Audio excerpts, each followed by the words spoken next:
Hello, everybody. Welcome to the show. What's that? That's the double salute. That's the guarantee you get if you decide to tune in to this show, which is called the Weekly Spinner Rack, which kind of makes sense because we're talking about comics. Comics used to be sold on spinner racks. My name is Chris. I'm your host. We are going to do tonight a bunch of comic book news. We're going to fit in the middle of the show a comic book interview. And then we're going to do some comic book reviews. We had some big books come out this week. Geoff Johns and company launched Ghost Machine. The Enfield Gang Massacre wrapped up. What a book this was. A few other really cool things. We're going to talk tonight to Greg Weisman of Gargoyles and Young Justice fame, soon to work on a new Spider-Men comic book, but also, of course, is doing a bunch of Gargoyles stuff with Dynamite right now, Dynamite Comics. So let me give some shout-outs. We've got a few folks in the chat. You've got your scientific chemicals ready. Thank you. A reference to the latest Comic Tropes episode that went up a couple days ago. Thanks for watching. I appreciate that very much. Boy, do I. It's funny. Look at all these folks. This is great. The Comic Tropes show continues to have subscribers go up, but has been really kind of flat for, growth in terms of views. And I'm trying to put in effort to improve the quality of everything. I'm working really hard on that. I hope you folks know that because I do want to attract more people to the show. To that end, we've got a lot of interesting things coming up. I think the next Comic Tropes, I know. Surprise, I know what's happening at Comic Tropes before you all do. I'm working on the history of a publisher from the sort of the end of the Bronze Age into the modern age. Just an interesting bit of history, in my opinion. But let's see. Thank you all for being here. Sincerely appreciate that. Oh, still wearing the hoodie with the big zipper. That fascinated a lot of folks. So yes, got my big zipper. Tonight, let's throw on the news because we've got a guest coming on in a while, and I'd love to get some of the news in. Once again, look at that. What a thumbnail. Oh, it just tantalizes, doesn't it? Let's see what we got here.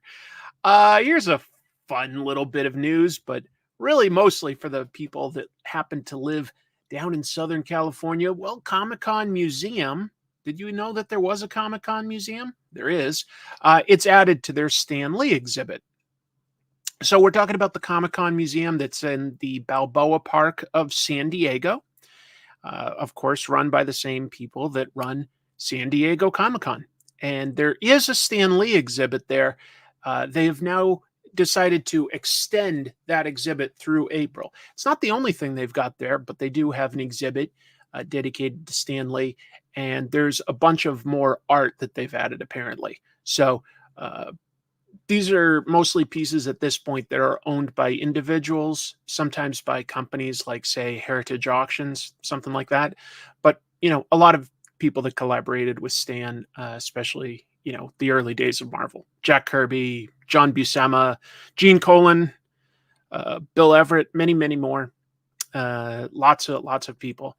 I'll tell you, if I lived down in Southern California, I would love to see the San Diego Comic-Con Museum. It sounds really interesting. If you're curious, you can look that up. It's they've got a section of the Comic-Con website that's devoted to their exhibits. Oh, thank you. Yeah, I people obviously have different opinions on Stan. I find him charming, if imperfect, as a person. But it was a privilege to get to interview him. So thank you for watching that. Let's see. Do I look at other comic YouTubers to learn from, like Matt? I wouldn't say that's one of the ones that I necessarily learn from. I would say I watch YouTube to learn from people that do well. Like I'll watch, and admire somebody like Red Letter Media. I happen to think that the H3 podcast puts on a really good show. There's a bunch of different YouTubers that I watch, and And there's certainly things I would love to emulate and do better. A lot of that would require more capital to be invested into the show. A little bit for equipment. Mostly, I would need to hire professional editors. But that's prohibitively expensive because I'll be honest, like the show is closer to a little better than break even. Okay. It YouTube doesn't really like necessarily earn me a comfortable living. That's why I've still got like, a day job and stuff.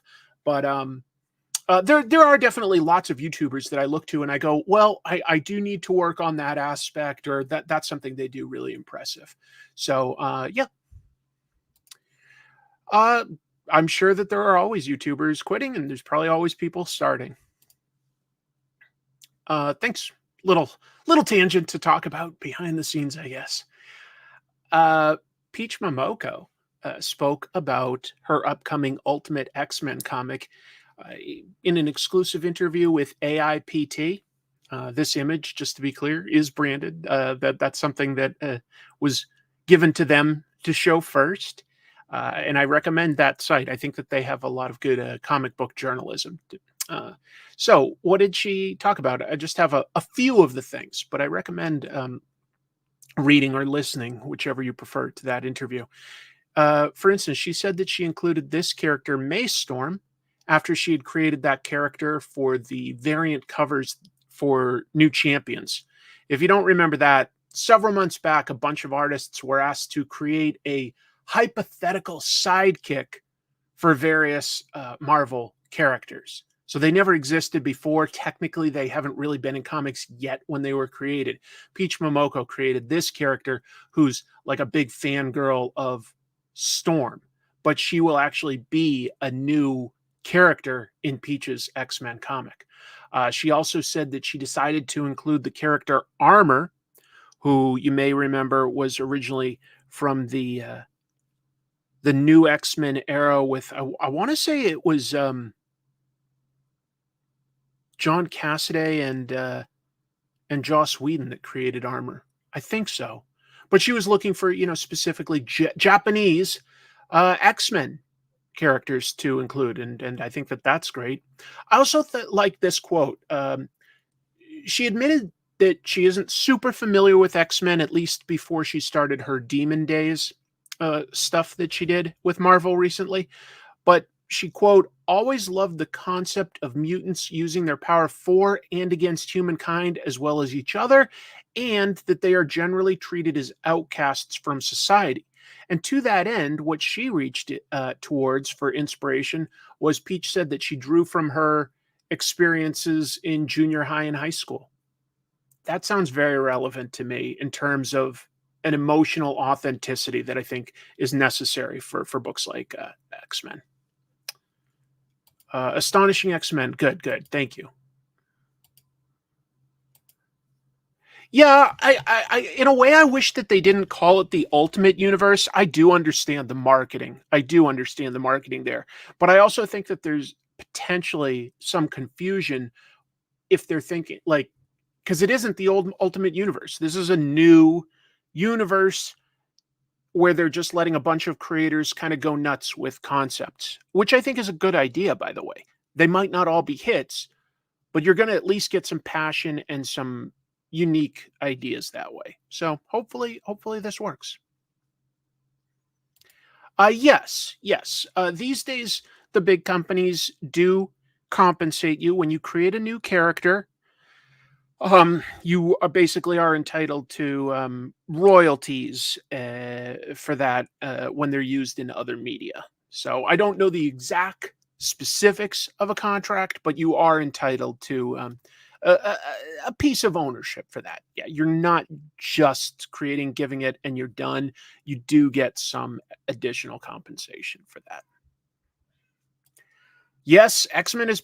I agree with you, Crichton. X-Men is surprisingly versatile in terms of the stories that they tell with them. So yeah. Sorry, obviously one of my cats is going nuts. Oh, you know what? Even though it's early, they're probably hungry. Darn, I should have fed them before I started the show. Well, that's their problem. All right. I wanted to talk about this news. This cracks me up in terms of what they're doing. Let me pull up the latest issue of Thor to explain a piece of this to you. So one of the enemies in Marvel Comics, one of the bad guys, is a guy called Minotaur. His real name's Dario Agger, and Dario can turn into a Minotaur, the mythical beast. In writer Al Ewing's Hulk run, he got really messed up. So he's not a good-looking... There, I was trying to... There. He's not a good-looking character. There he is. But what he's done, you may see that he's holding a Thor comic here. This is a fun way to pull on Marvel history. This is something you can only do in serialized comics that have a long continuity. Marvel Comics canonically exists within Marvel Comics. Going all the way back to Stan Lee and Jack Kirby, they had themselves inserted as people in Fantastic Four a few times. And that got built out over time, especially in books that would play with the fourth wall, like She-Hulk. But there's been a lot of references to Marvel Comics exists within Marvel Comics, but the idea is that they are allowed to tell the stories of their real life superheroes. So supposedly they're not the fictional comics that we read in the Marvel universe. Marvel Comics tells in comic book form true stories. Okay? So, Dario Agger is the CEO of Marvel's evil energy corporation, Roxxon. And what he's done is he's bought the rights to Marvel Comics now. I know that's a lot. I could have simplified it. A bad guy has bought the rights to Marvel Comics. So, what they've done is Marvel has announced that they're going to do a one-shot as though it was created within the Marvel Comics universe. I know that's meta. I hope that makes sense. So it's going to be a one-shot, comes out in April. It's called Roxxon Presents Thor #1. It's written by the regular writer of the Immortal Thor, Al Ewing. Art by Greg Land. Fair enough. That might sort of work in its favor within this context. Yeah, I just explained this, how like Dario Agger has purchased it. But why did he purchase this?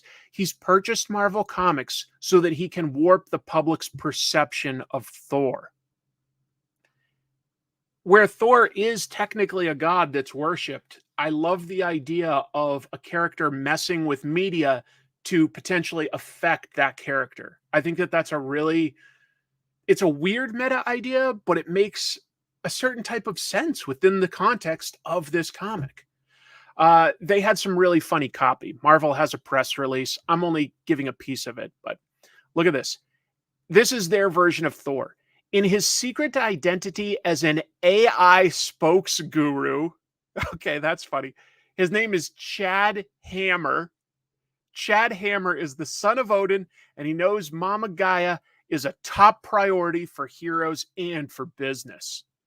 But when a group of insane environmental activists take saving the earth too far, it's time to show them the wisdom on both sides as Thor.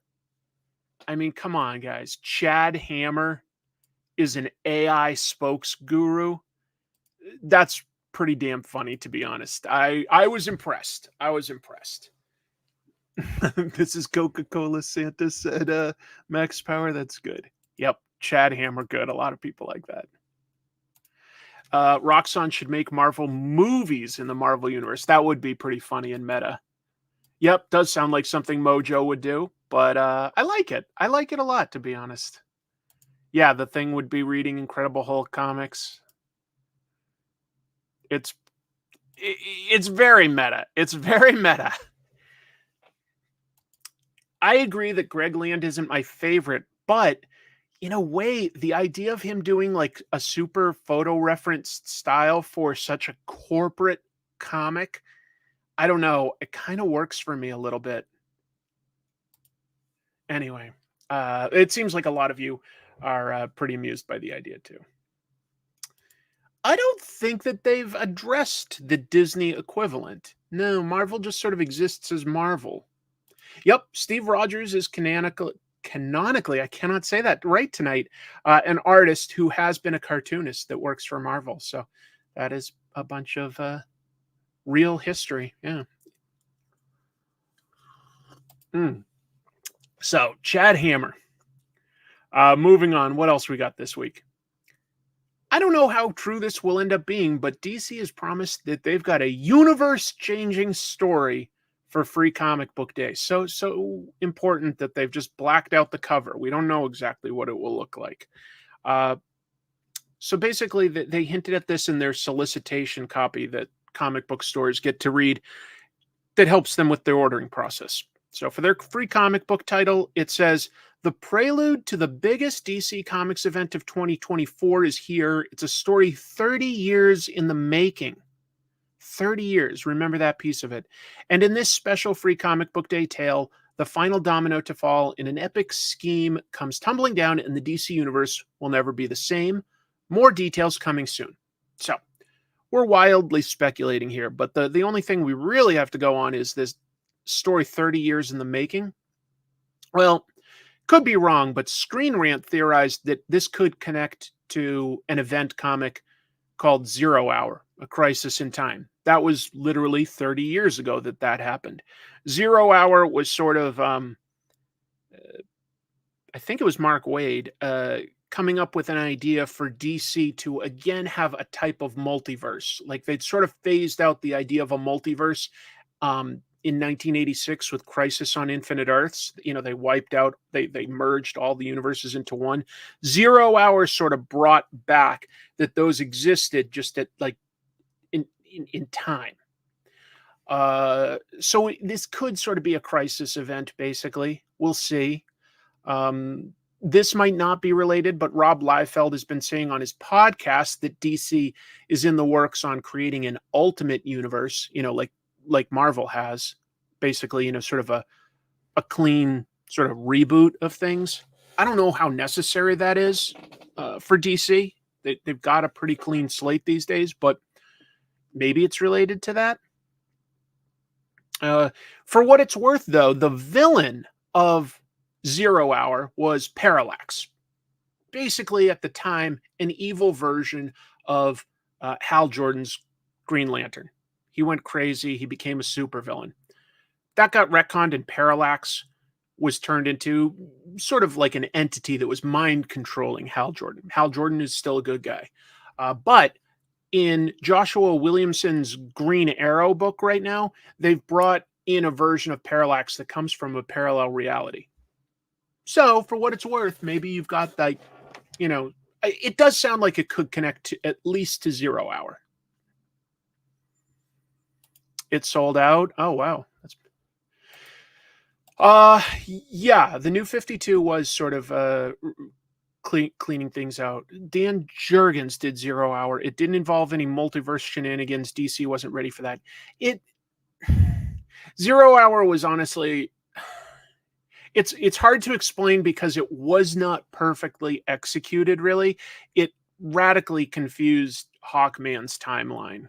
So it's hard for me to describe briefly without literally having reference in front of me. Zero Hour was not my favorite DC event, for what it's worth. Dawn of DC is a great jumping on point for their comics. DC is intentionally putting new creators on teams and having them just sort of de-emphasize heavy continuity. They can use things from the past, but they're not referencing past events as a building structural block for the story. So they've got very clean, easy jumping on points, but it is not technically a reboot. It's just a type of writing style to make it easy for people to jump on. That's what it was. Thanks, Rob Irizarry, for explaining. Yes, I thought Mark Waid did Hyper Time, which was a concept used within Zero Hour, but apparently that was part of the Kingdom. Excuse me.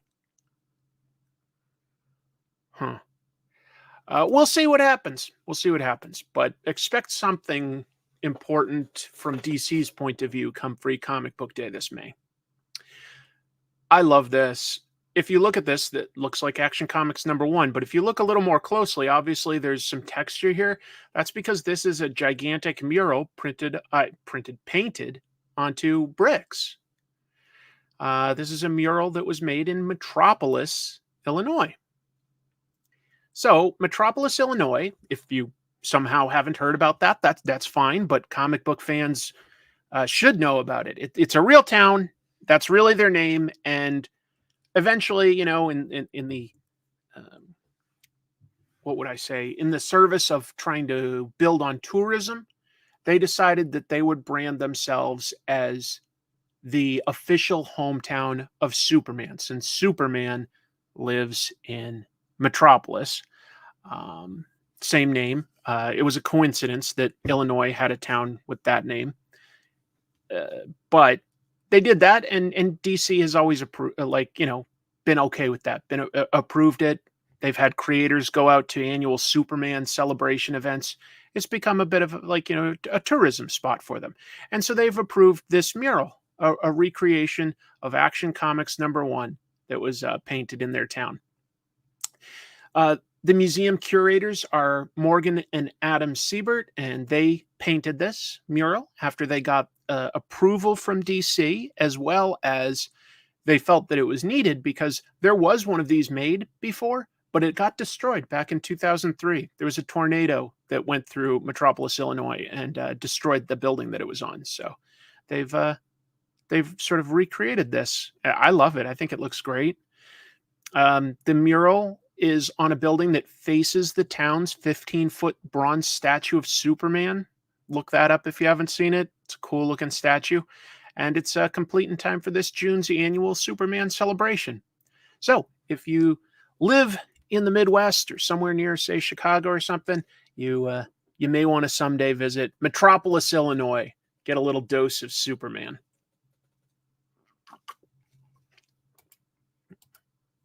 Yes, his one weakness is tornadoes. Approving legal graffiti. Well, they're approving, the use of their trademarks and stuff like that. They're Metropolis, Illinois tries to do everything on the up and up so that they can have a nice, friendly relationship with DC. So, I'm sure you could just paint this and there's probably nothing that like DC would do, but they wouldn't appreciate it.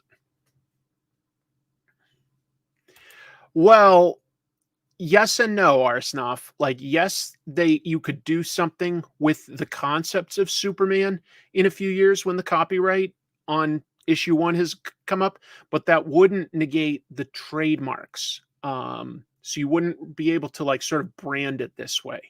Like if you come up with a Superman story once Superman enters the public domain, you still wouldn't be able to call your book Action Comics or Superman. You wouldn't be able to probably put a Superman that looked just like this on your cover because you still can't confuse the trademarks. It's complex. I'm not a lawyer. I'm not going to get into it, but there are some nuts and bolts behind it.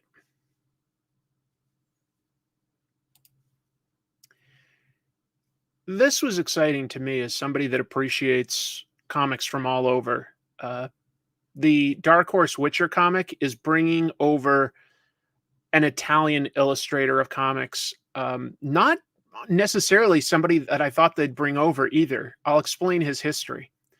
But first of all, Dark Horse is making this comic called The Witcher Corvo Bianco or Blanco. Is it Blanco? No, it's Bianco, I think.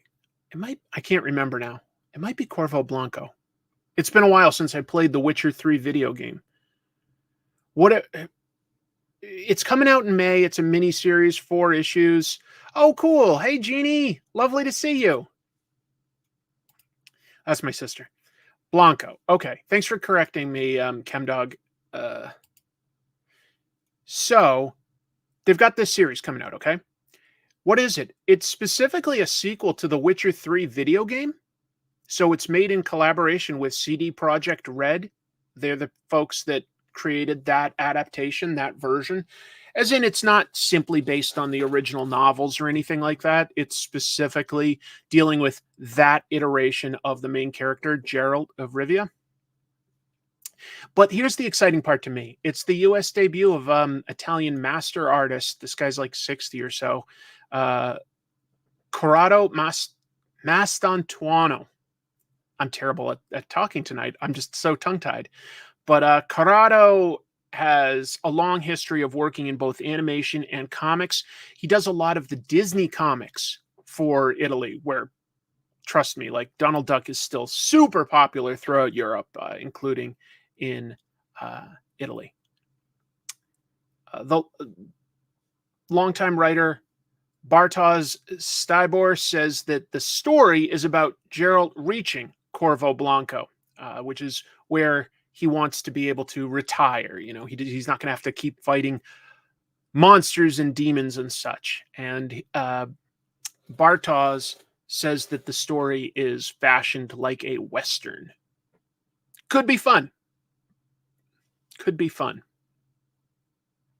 But yeah, Corrado Mastantuono, feel free to Google some of his images. You're going to see a lot of different styles, but definitely a really talented illustrator. And it's always exciting to see art that otherwise we're not always exposed to.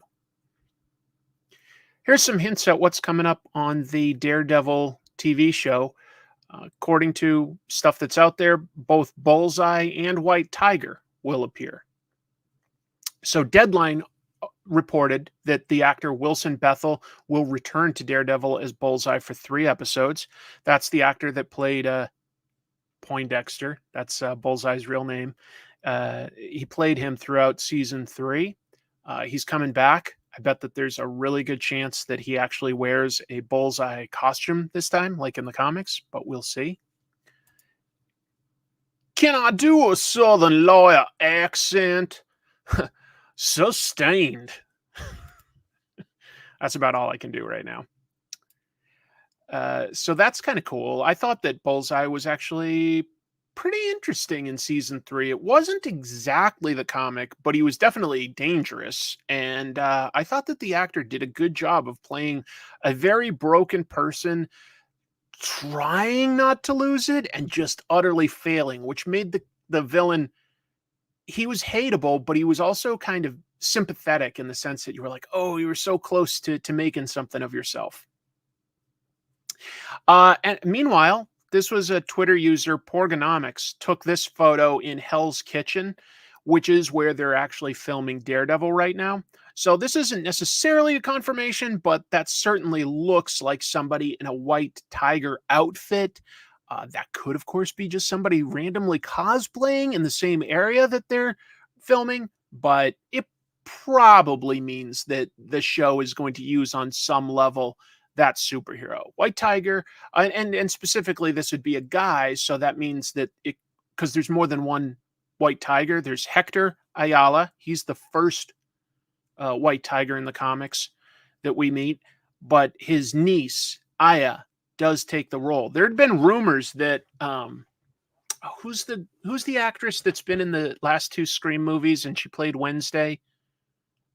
I'm so bad at names. Somebody will come up with it. There was a rumor that she would be playing Jenna Ortega. Is it Jenna Ortega? Somebody's going to say it. There was a rumor that she would be playing White Tiger, but none of that was ever backed up or anything. I guess that's still possible, but this seems to imply that Hector will be a part of the show. We'll see. We'll see. But White Tiger's a good superhero. White Tiger's a cool superhero. George Perez, co-creator, Puerto Rican hero in New York, always made sense. Street level superhero. So, yeah. Oh, thanks. A bunch of people told me Jenna Ortega. Yeah, that's who I was thinking of. But that's total rumor. There's nothing to back that up necessarily. So who knows? But I would like to see White Tiger show up on a show like Daredevil. I think that would be a really good use of the character. We'll see. This is so bonkers to me. I don't ever want a project to fail, but there's something very strange to me about the idea of this, which is reviving a 1-season, 1-wave cartoon / toy line from 1984. It is pretty far removed from the popularity of Transformers. I I would hazard a guess that very few people in the chat room remember that RoboForce was a thing back in 1984, but it was. And Oni is betting on people being interested. They're creating a RoboForce comic, and this is the first hint of it we've seen. RoboForce issue 0 set for this March. 1984 was a wild year. I agree. You have no idea what RoboForce is. Well, that's all about to change, baby. Get ready to get RoboForced. So Oni released this cover art. That's by artist Dustin Weaver. Honestly, don't get me wrong. The art looks good. I have nothing against that. This is the first book in the shared Nacelleverse. There's a company called Nacelle that has purchased a bunch of 1980s and 90s toy and cartoon lines and are putting it in a shared universe for the first time. This has never been in a shared universe before, but it will be moving forward. And this is the first thing. Yeah. So they've also confirmed that after this, RoboForce is going to be followed by a 3-issue limited series for Biker Mice from Mars in July and Sectors and Power Lords following later in the year. How much you remember any of those is a crapshoot. Anyway, yeah, just to let you know, if you aren't familiar and you don't feel like Googling it, here's the bare bones of it. It was originally a toy and a cartoon from '84. It's now owned by a company that's one of the owners is The Rock. And they're looking to create new toy lines and new cartoons based on these properties. The comic here, I should give credit, is going to be written by Melissa Flores, art by Diogenes Neves. I'm guessing at the pronunciation on that name. Oh, okay. Well, somebody's genuinely stoked for Biker Mice. Fair enough. There's somebody that remembers Biker Mice from Mars. That's okay. All of everyone's 6th favorite toy lines. 6th is still pretty generous, honestly. I could definitely list 6 toy lines I liked before I got to this. I wouldn't mind a Mighty Max revival. I don't think Mighty Max is part of this. Sectors and Power Lords, I know. Again, I think each of them were only one season, but yeah. I was 1 in '84. So no one robo-forced me to watch. Thank you very much for the super chat, Joe. And you know what? I posted on Twitter this week a link to my Ko-fi account. That's KO-FI coffee, where you can just get donations. And I just want to thank anybody that donated, because I did get some nice donations. I'm swimming in some credit card debt. And it was just nice of some people to pitch in some donations. So thank you for stuff like that. It really does help ultimately. And I mean, it makes me think, okay, people appreciate the shows that I'm giving them. So thank you. Thank you if you did that. You don't have to, but thank you. I was sort of surprised by this. I wasn't necessarily sure that Fantagraphics ultimately would be the people to release this book.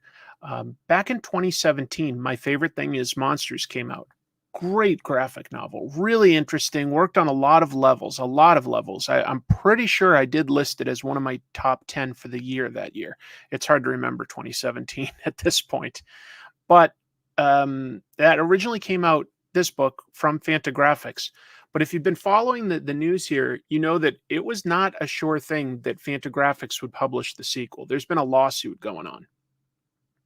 But apparently Fantagraphics and author Emil Ferris have settled their lawsuit, and Fantagraphics will publish book 2 of My Favorite Thing Is Monsters. This is their official solicitation for their books in April. Yeah. This is just really digesting it down, because this is a huge, thick book, but it's set in 1960s Chicago. Some of the themes it deals with are the actual history and politics of the time. It does have a murder mystery of something that may have gone on next door. It's got actual monsters in it, and it's the main character is coming of age, so it deals with themes of sexuality and coming of age. Yeah, a lot of people didn't necessarily know that there was a second book coming, but Emil Ferris created this as one massive, massive story, so big that they were like, we can't publish this all at once. So Fantagraphics was like, we're going to publish, book one first. Uh, that's a decent like breaking point. And then the argument, the lawsuit that was going on was Emil Ferris said, I only gave you the rights to publish one book. And they're like, yeah, that one book is both parts. And Emil is like, no, it's just for that book. And if I do a sequel to that book, I can take it to anyone I want. This sold very well. So there was a lot of money behind the scenes, a lot of money.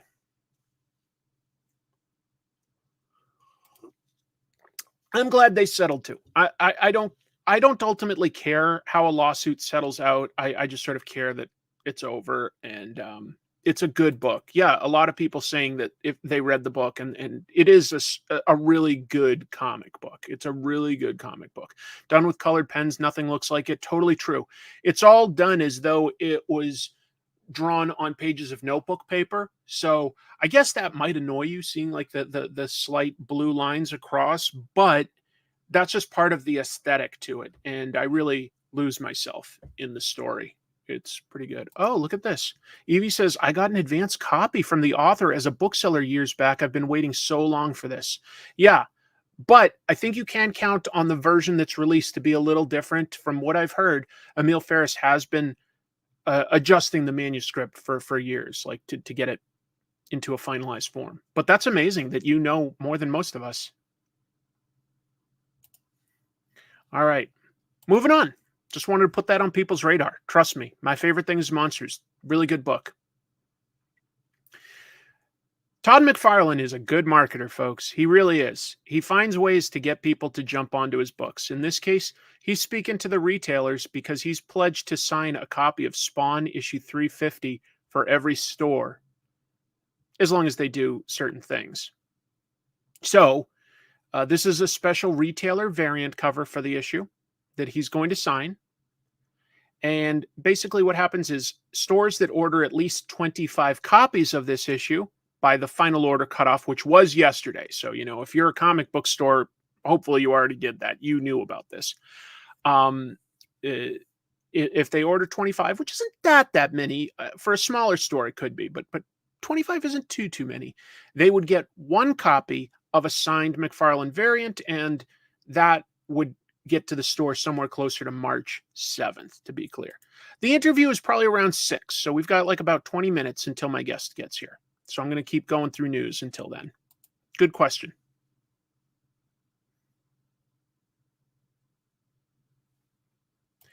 If they're all signed, won't that mean it being signed means nothing? Well, not necessarily when you consider how few copies that is compared to normal books. There's one. He's only going to sign one per store.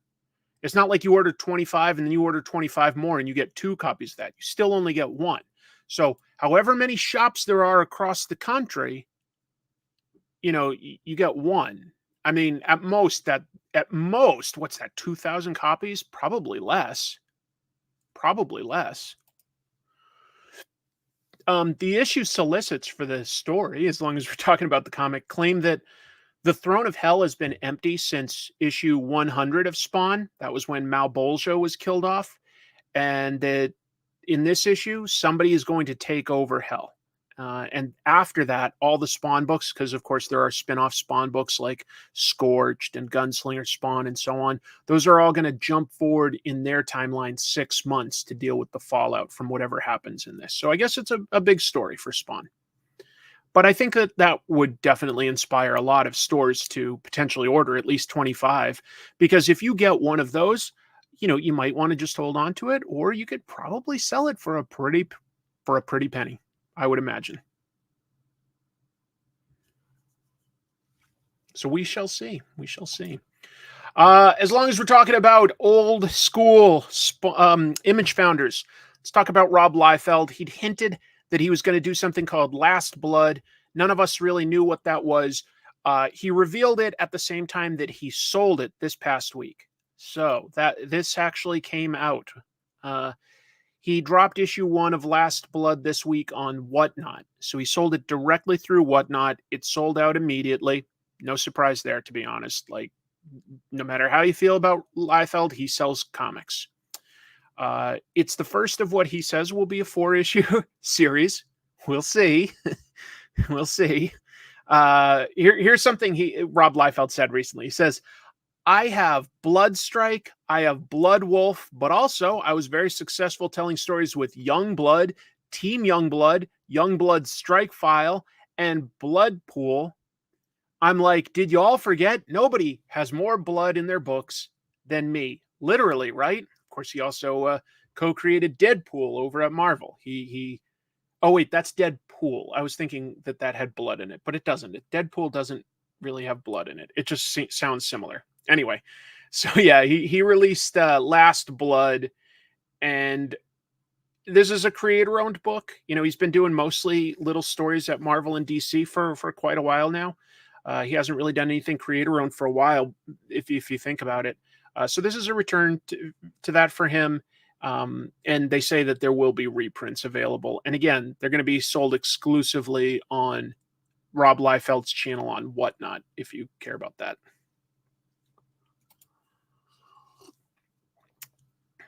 Yeah, his right leg, I don't know. The proportions on this are a little confusing to me, but it certainly looks like Rob Liefeld. Hey, there is a movie with blood fart in it, Return to Blood Fart Lake. It's terrible, of course. It was filmed on video, not film. But yeah.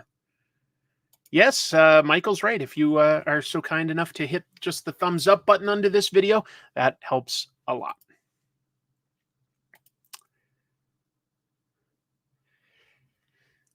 Believe it or not, at this year's Angoulême Comics Festival, this was the first year where a British person won their Grand Prix award, which is their Lifetime Achievement Award. It's obviously going to be mostly British people, but Angoulême's been going on for a long time.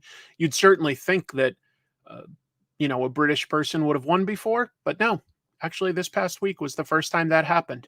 So specifically, graphic novelist Posey Simmons. She won the Grand Prix at Angoulême. First time a British artist and author has been awarded the world's most prestigious prize for lifetime achievement in comics. Good for her. She's 78, but she still makes graphic novels. They tend to be satirical looks at modern day British life. I guess that's everything I had for it. I just included one big image. It doesn't necessarily show her humor or her satire, but she's been working a long time. Certainly a huge feather in the cap for any illustrator to get the prize like that. Another person that was in the running in the English speaking world was Dan Clowes. He was up for this, but yeah, Posey Simmons ended up winning. Good for her. I guess there's a little satire in here, just seeing how many people are looking down at their phones, but I don't think that's the overall point of this or anything. I think it's just a modern look. Hey, Nick. Yeah, Greg hasn't jumped in yet. He's gonna come on probably 15 or so minutes, and we're gonna have a good conversation together, I'm sure. Hey, Nick is here, and look at this. I've got a piece of news about Dynamite Comics. Who knows if Nick's got anything extra to add, but I thought this sounded exciting because I am a big fan of the writer that they got for this. So, comedian, writer, and podcaster Elliott Kalan is actually writing Disney's Hercules comic that comes out this April through Dynamite. I don't know about you guys. I think Elliott Kalan is hilarious.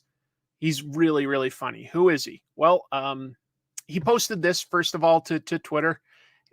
Elliott said, "This April, Hercules #1, an all-new series written by me. Jokes, adventure, theological, ethical conundrums, and more jokes. I'm putting my spin on Greek mythology, and there's nothing you can do to stop me." uh, Elliot is the host of the Flophouse podcast. That's been going for years. It's him and two other funny comedians that make fun of movies, like just sort of riff and joke on movies. They're really good at it.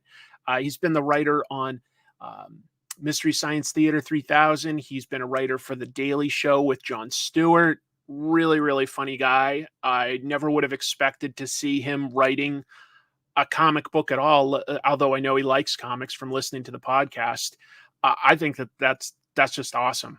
What a crazy, I just wouldn't have expected it. And he's really funny. If you haven't listened to it, I really recommend the Flophouse. I believe the last movie they discussed was Spawn. So that could be a lot of fun for most of us, hearing like some comedians riff on Spawn from 97, I want to say. Yeah. I always find it interesting that Marvel never does any of Disney's cartoon properties. They could grab a whole new audience, hook them while they're young. There's definitely a big audience there. As to why they don't want to do it that way, I couldn't say.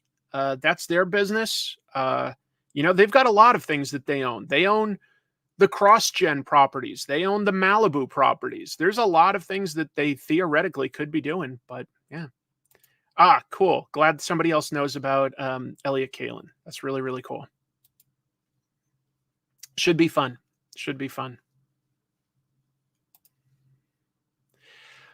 This is just a super quick thing I wanted to point out. It was a really funny story that came up on Late Night with Seth Meyers this week about Tom Holland, Spider-Man's Avengers bonus.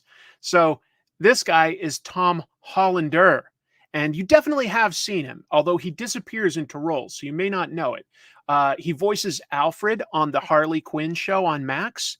He was in The King's Man as 3 different characters, like all royalty. So you wouldn't know that. He disappears. He's been on stage. He's been in tons of shows. He's been in big, prestigious movies like Gosford Park, British actor. If you saw him in anything that you'd remember, you may remember him as Lord Cutler Beckett from the Pirates of the Caribbean movies. He was the guy that was betrothed to Elizabeth Swann that she didn't love. So he has this hilarious story this week. He told it about how his agency confused him, Tom Hollander, with Tom Holland. Very different actors. They're in very different projects. So this clip is up on YouTube. Seth Meyers puts his clips from his shows, his interviews, and his spits on this. Tom Hollander has a great story that he'll tell better than me of, feeling very proud because he just signed for like a TV show or something. And he was really proud of what he was earning compared to this friend of his that was doing theater. And then he gets an email or something telling him, this is the first bonus that you get for the Avengers. And he's going, I don't think I did Avengers. And he had to think about it because he does some voice work and special effects and stuff. And he looks at the number and he goes, it was 7 figures. It was the biggest number I've ever seen in my life for a single paycheck. And after a while, I realized, they've confused me, as many people do, with Tom Holland. And he was like, by the way, it specifically said it was the first of a bonus for the Avengers box office. Yeah. So in other words, it wasn't like promised to him. This was just a bonus check. He's also Mr. Colin in Pride and Prejudice. Well, there you go. Thank you, Jeannie. I'm glad that you know who I'm talking about. It really is a pretty funny story. I recommend. Yep, he was in The Night Manager with Tom Hiddleston. He's been in lots of stuff. Don't get me wrong. Tom Hollander is not an obscure actor at all. He gets plenty of work.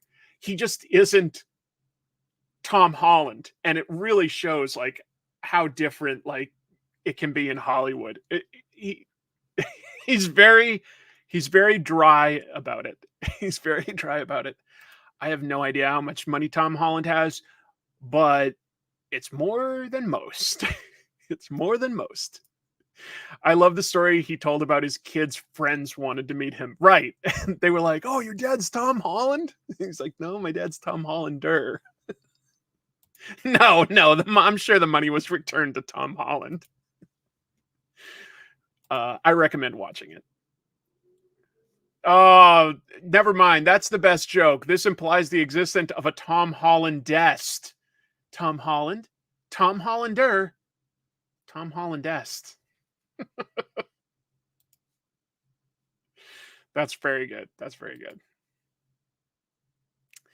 The Invincible lawsuit was settled, folks. I don't know how many of you remember that. Well, it's been settled.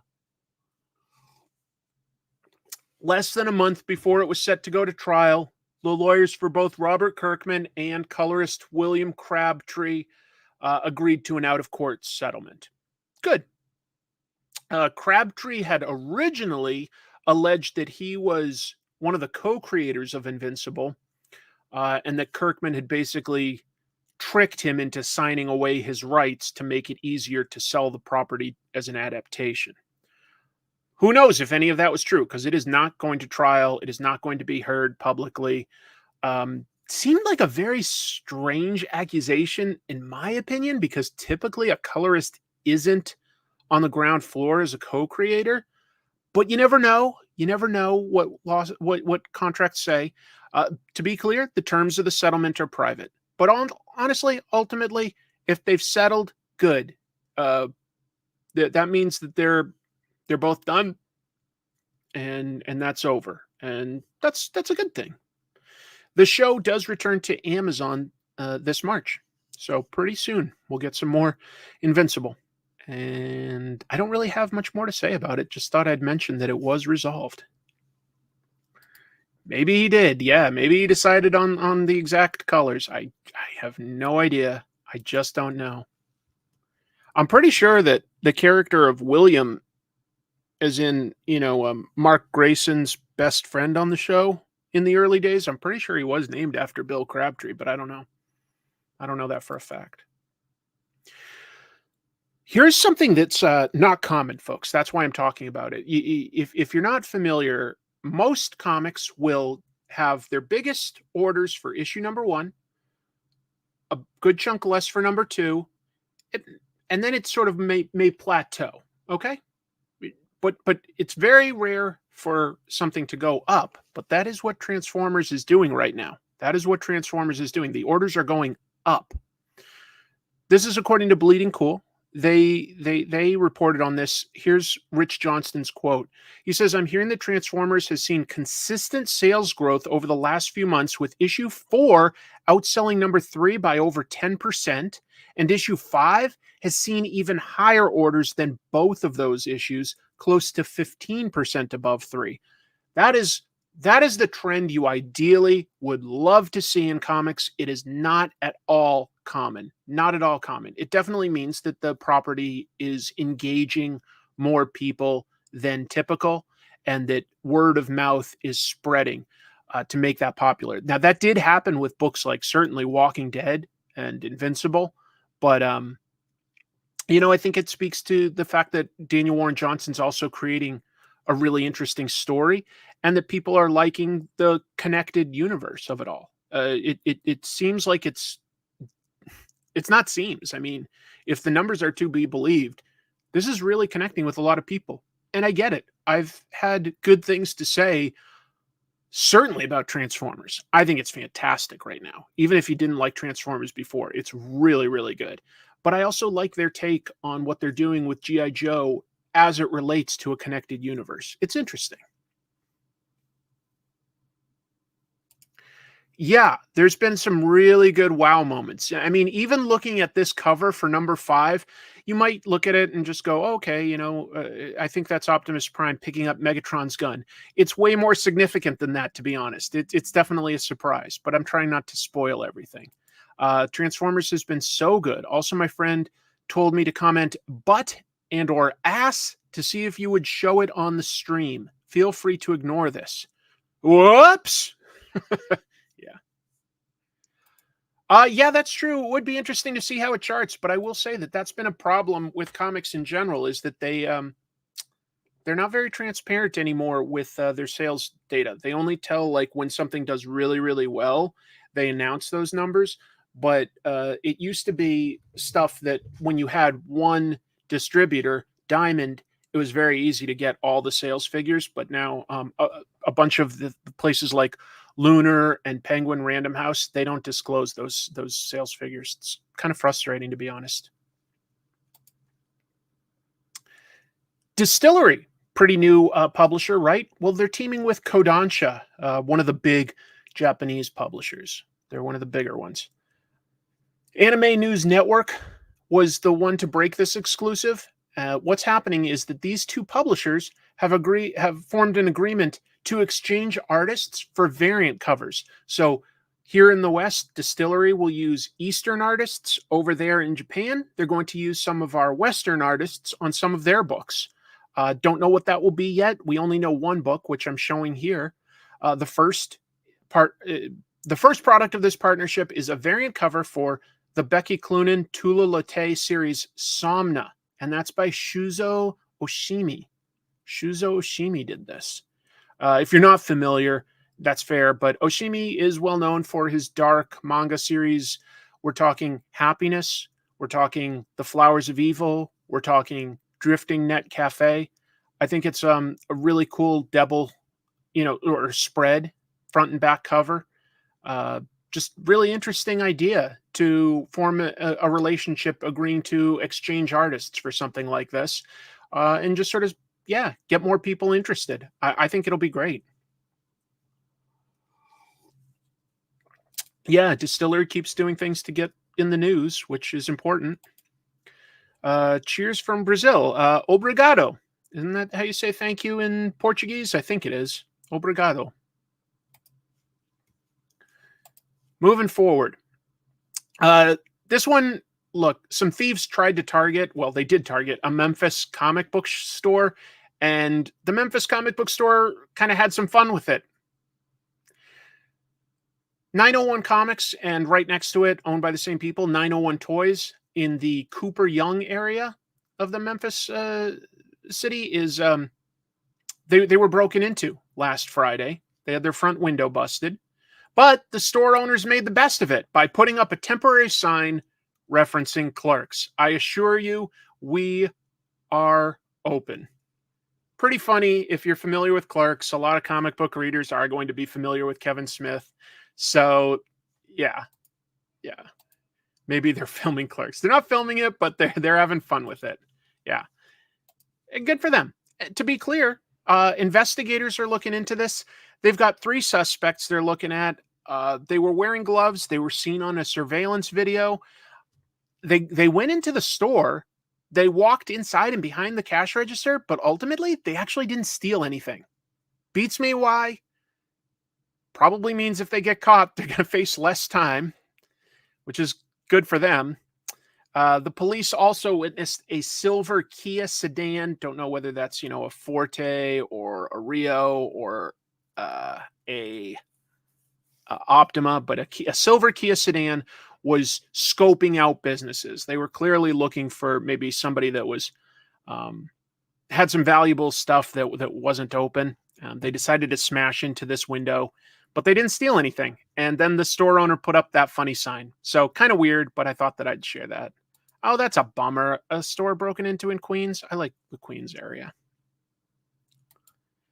Maybe looking for cards, maybe looking for slabbed comics. Like the article didn't say anything. There's a good chance that, they just realized that it was going to be, maybe it was going to take more time than they could risk. I don't know. We're almost done with the news, but I wanted to point this out. It's tangentially related to comics, as it's about actor Christopher Reeve, who, of course, was very famous for playing Superman. Well, the Warner Brothers decided to pick up a documentary on him. Specifically, we're talking about the documentary Super/Man, the Christopher Reeve story. It was shown at this year's Sundance Film Festival, seemed to get a really good response. Allegedly, according to the trade industry publications, Warner Brothers bought the rights to distribute it for $15 million. It's going to document Christopher Reeve's rise to superstardom as Superman, his fight to find a cure for spinal cord injuries after he became a quadriplegic from his horse riding accident. It's got buy-in from the family. It got really good reviews. It sounds like it's a nice piece. Warner Brothers says that their initial plan is that they would air at least part of it on CNN. Kind of weird. And then move over to showing it on Max. But I'm very curious to get to actually see this. It sounds like it got really good reviews, that the filmmakers put together a nice piece. Last piece of news I'm going to have, and then we're going to bring our guest on. So just real quick, I wanted to mention that All of Us Are Dead is getting a season 2, and that is based on a South Korean comic book, if you haven't read it or watched it. This is according to the Instagram account for BH Entertainment. They represent one of the lead stars, Park Ji-hoo's talent agent. They're Park Ji-hoo's talent agent. And they said that Netflix is releasing All of Us Are Dead season 2 sometime this year. That's great, because the 12-episode season 1 was all the way back in 2021. I didn't know that it was necessarily going to get more, but I'm glad, because I actually like this show quite a bit, and I like the webtoon that it's based on. So yeah, it's based on a hit Korean webtoon. And the comic and the show, they follow a bunch of high school students from sort of different cliques and stuff. And what happens is there's a zombie apocalypse that breaks out. And of course, they sort of try to barricade themselves in the school. Of course, there are zombies in there, but it shows the different cliques like sort of forced to work together. It's a closed ecosystem with people like, having high tension. I thought that was interesting. I recommend it. You can read it on Webtoon, and it's a Netflix show. Tell you what, folks, let's bring in a guest. I'm excited for this. So I am sure a lot of you are familiar with who I'm about to bring in. Greg Weisman, famous for working on Gargoyles, coming up with the idea and working on the Gargoyles cartoon, and now is the writer of the comics that are coming out through Dynamite. They've got a Kickstarter going on now for some of the previous Gargoyles comics that Greg worked on at places like Slave Labor Graphics, if you remember them. He's worked on Young Justice, Spectacular Spider-Man. He's got an interesting history with both animation and comics. Greg, thank you so much for giving us some of your time today. How are you? I'm good. How are you? Doing great. I almost forgot to put on my headphones, but I hear you. My apologies. Thank you for making some time. I know you've been having a busy day. That's really kind of you to drop in and say hello to us. I'm happy to do it. Thanks for having me on. I'm excited to.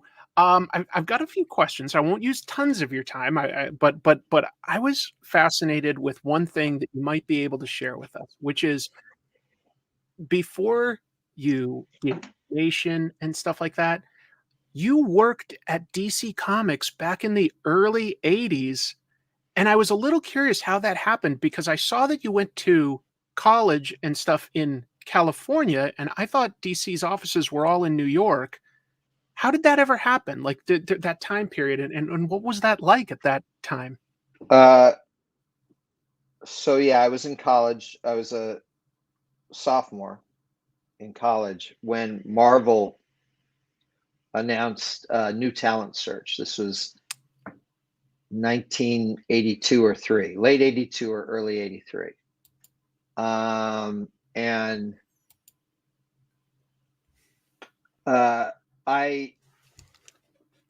in those days, being a geek was not.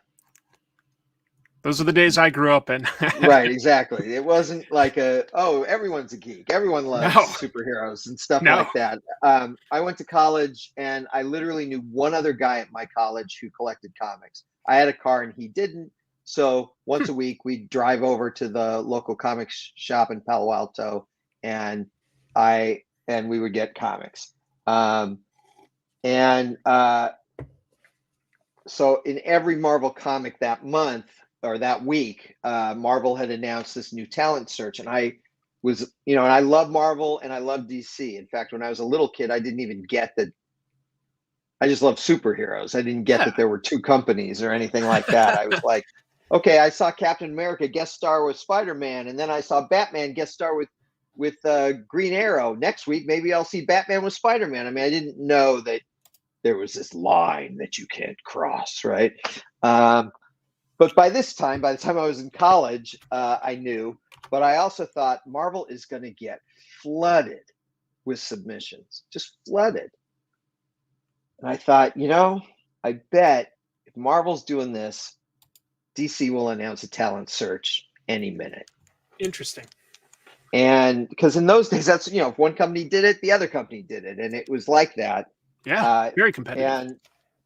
And so instead of prepping Marvel submissions, I followed the Marvel guidelines. What I didn't know what else to do, but I prepped submissions for DC. And sure enough, a month later, DC announced a new talent search, and I sent my stuff in right away. Wow. And years later, when I was on staff, I found the logbook where they logged all the submissions in, and I was literally the second name in that book, and the first name was someone who lived local in Manhattan. And my guess is that person just literally walked in the door and dropped it off. Maybe. And otherwise, no one else beat me there. Wow. So they had logged my stuff in, and then they lost it immediately. They had my name and address. Yeah. They couldn't find my stuff. So again, years later, going through this file cabinet of all this old submissions, when I was an editor there and I was cleaning out this filing cabinet. So you know how hanging folders work? I still use them at my day job. Yes. I do too. So you slip thing into the folder, but if you happen to slip something between two folders, you never slides down and you never see it. So I'm cleaning out this thing and I find my submissions on the bottom of this drawer. So at the time, about 30% of the submissions were writers and 70% were artists. Oh, sure. Yeah. So the guy who was in charge of the new talent search couldn't find my stuff, but just figured, well, he's probably an artist because most of the people who submitted were artists, and they had prepared 2 packets, one for writers and one for artists. And it was like, we got your submission. What wonderful art. Here's what you do next.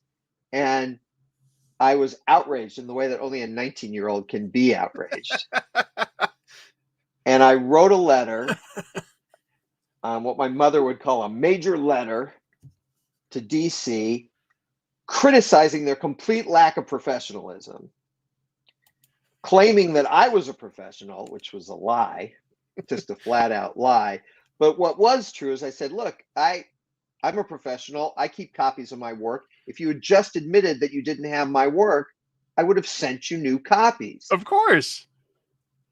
So in those days, you sent a letter by putting a stamp on it, walking down to a mailbox and putting it in the mailbox, which that was I the did. Option. It was right. Yeah, the option. Literally the only choice I had. So I put it in the mailbox, and I'm not kidding. Within seconds of letting go of that letter, I thought, oh my God, what have I done? I will never work in comics because I wrote this obnoxious letter. It like hit me. I'd been so angry that I wasn't even thinking straight. And I didn't write, hey, you sent me the art packet. I'm a writer. Do you need my stuff? I just wrote this nasty letter. That's hilarious. And I thought, oh, Christ, I'm never going to get a job in comics now. And like a week or two later, my one comic book friend was this guy, Doug. My roommate was not into comics. He didn't know anything about them. And we had this thing called a landline, only we didn't call it a landline back then. We just called it a phone. A phone. And so we had it in our dorm room, and the phone rang, and my roommate, Tom, picked it up, and he listens for a second. He goes, some guy named Dick Giordano wants to talk to you. Oh, interesting. And Dick Giordano at the time, aside from being one of a phenomenal artist and one of the best inkers in history, was also at the time the executive editor at DC Comics. Yeah. So I thought this was my friend Doug being a jerk.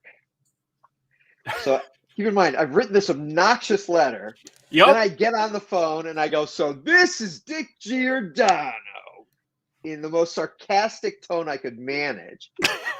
And the voice at the other end goes, "Yeah, this is Dick Giordano." And I immediately knew it was not my friend Doug.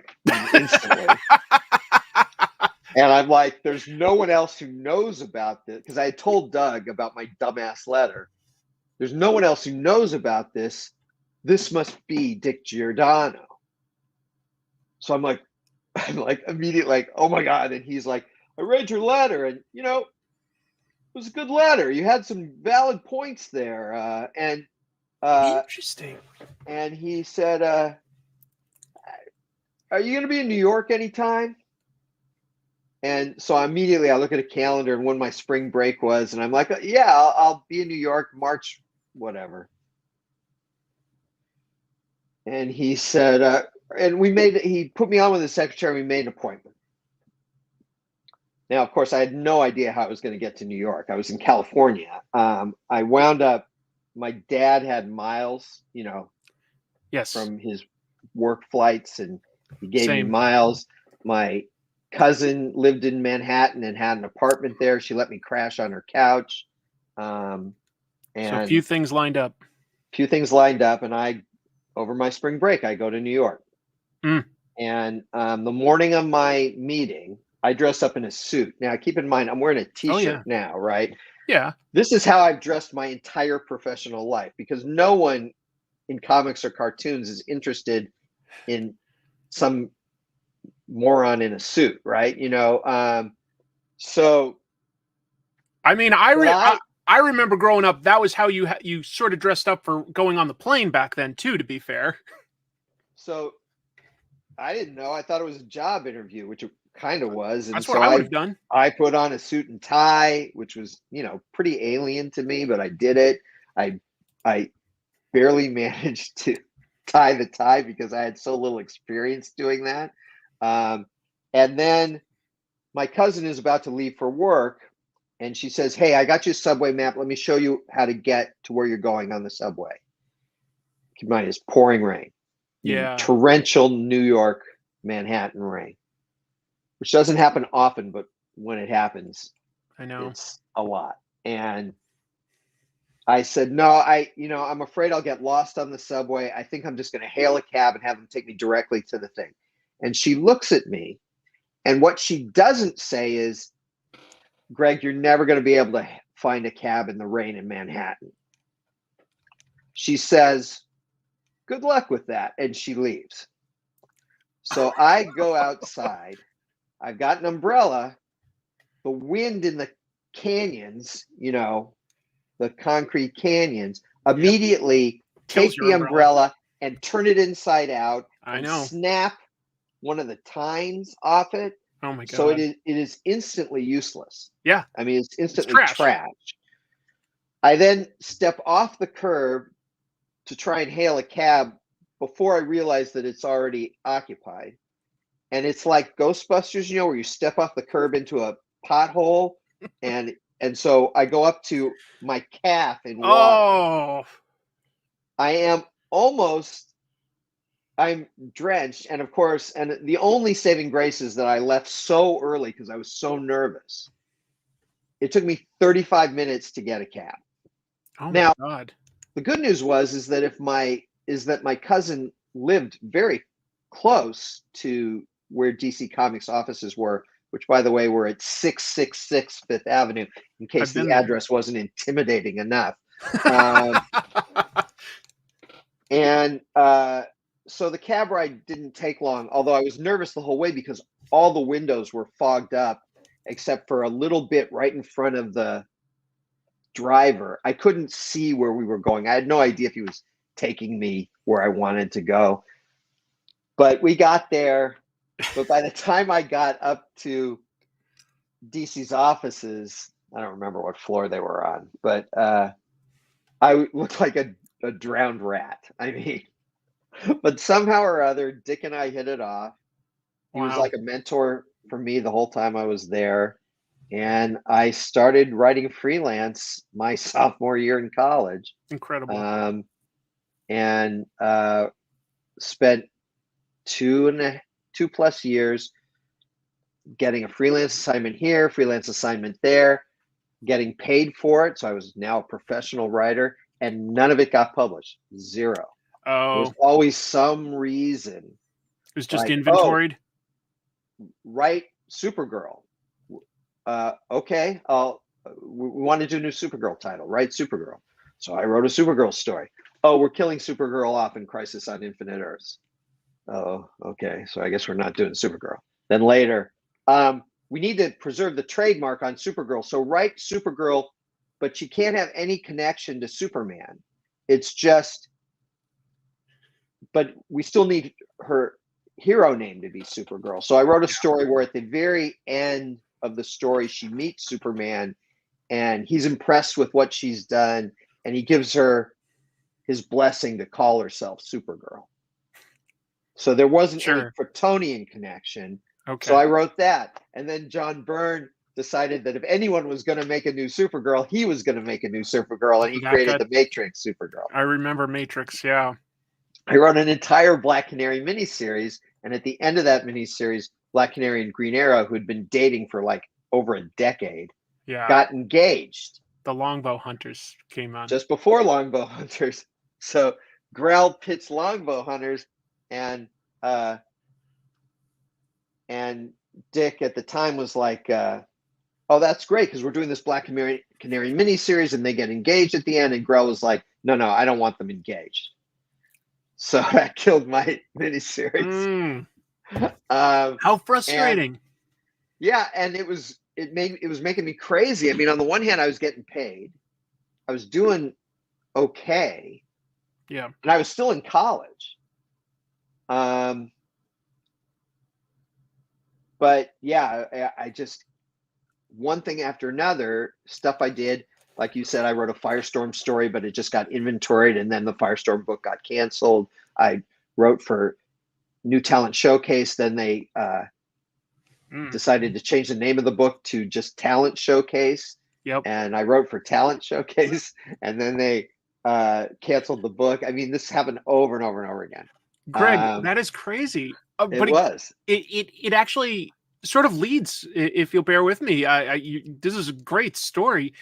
It sort of leads into another question that I had, which is, if you look at your history, just from like other sort of like articles and interviews and stuff, it looks like you have a really good history of, say, an idea doesn't get published or gets rejected or something, that you've almost always hung on to that idea to potentially use later. Yeah. Like, for instance, you did that with Gargoyles when Marvel at one point was about to publish it. They ended that, and I guess you used it at SLG, right? Mm-hmm. As one example.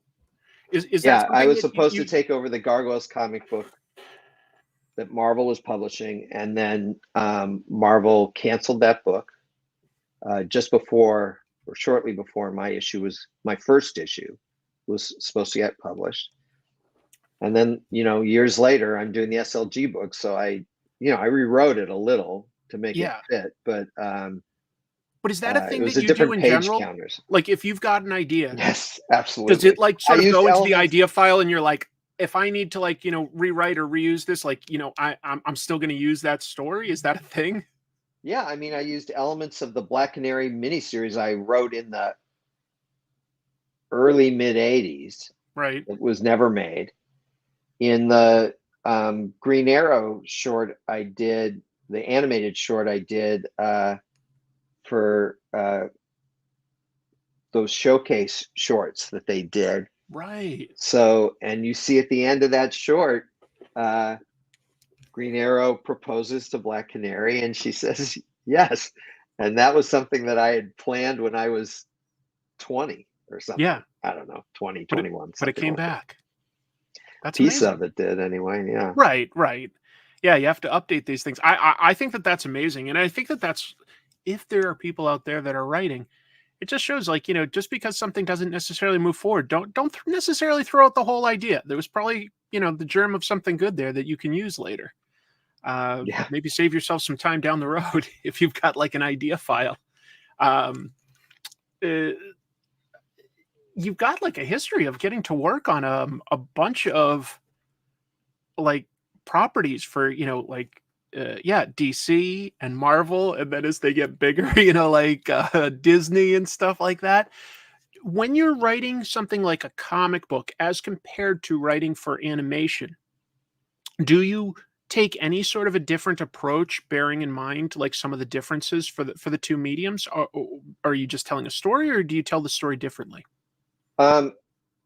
There's the fundamental thing that I do with my process isn't all that different. I have a very high tech process. I use index cards and Sharpies. If I'm at work, I use a giant, usually my entire wall is covered with corkboard, and we use that.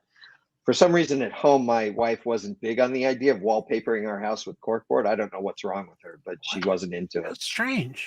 So I have a dining room table where I can spread out cards. I can't leave them there, but I can spread them out long enough to break a story. But when I was writing a novel, I just had thousands of cards spread out across the floor of my office and the living room. And, you know, we had pets, so we had to close all the doors because if the pets walk over them, they can mess up the order. And my wife is actually pretty patient with me. And she said, okay, we have people coming over on such and such a date. You have to pick them up by that date. And I would. And then once we'd had the whatever and the people had left, I would spread them all out again until I had finished breaking the novel, because I needed way more space to break it. And whether I'm writing an animated episode or a comic book, that aspect of it is the same. The difference for me between them are twofold. One is obviously if you're reading something, you know, for example, if it's a different process for the reader / viewer. Okay. If a character has a letter, you can make an entire panel of a comic book the letter, and they can just read the letter. Sure. But if you held that letter on screen long enough for your entire audience, who have different reading speeds and stuff like that, to read it, unless it's a very short note, that's one thing. But if it's a whole letter, then you're just sort of like, oh, that's not going to work. There's certain things I can do in comics in terms of quick flashbacks, which I can do in TV, but they're easier. For example, time stamping stuff in comics is much easier for the reader to follow, because they can literally flip back a page or two and check without interrupting their flow too much. But if you ask a viewer to be rewinding, particularly now in the streaming age where rewinding is actually a massive pain in the butt, it's not like in the DVR or VHS days when rewinding was just something you could do. So there's that aspect. There's the realities of the different media. But the other main difference for me is the unit of measure. So in a TV episode, at least traditionally, the unit of measure is the commercial break. So, you know, you have scenes and stuff, multiple scenes probably between one commercial break and the other.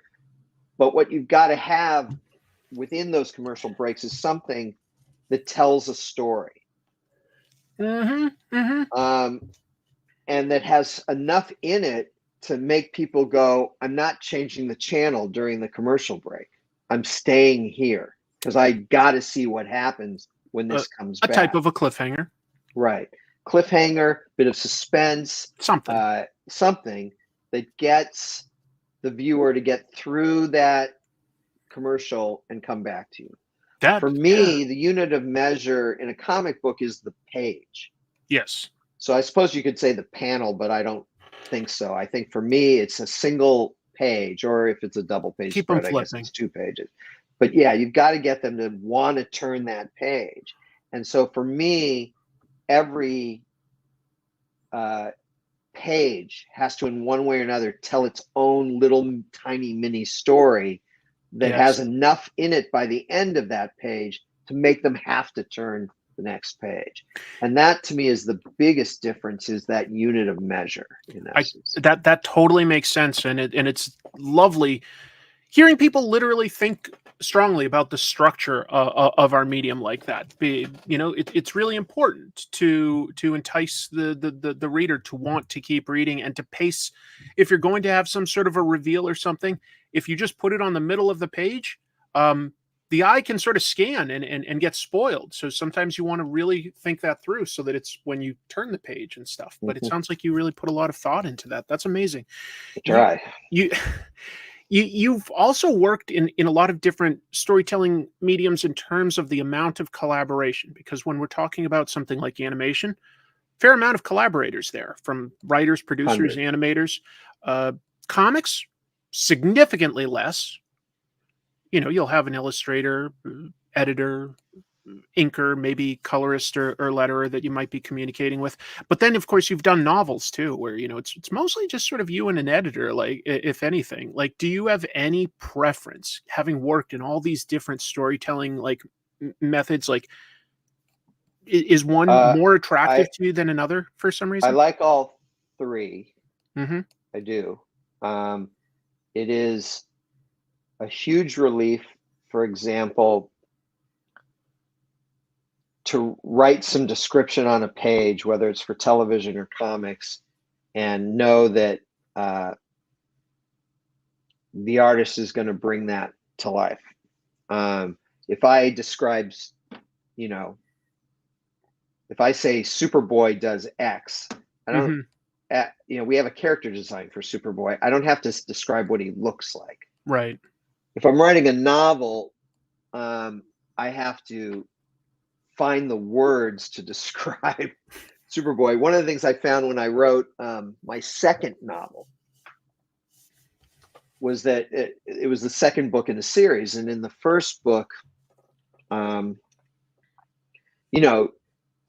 okay, I don't have music. I don't have sound effects. I don't have an artist. I don't have all the things that I've been spoiled into having in television.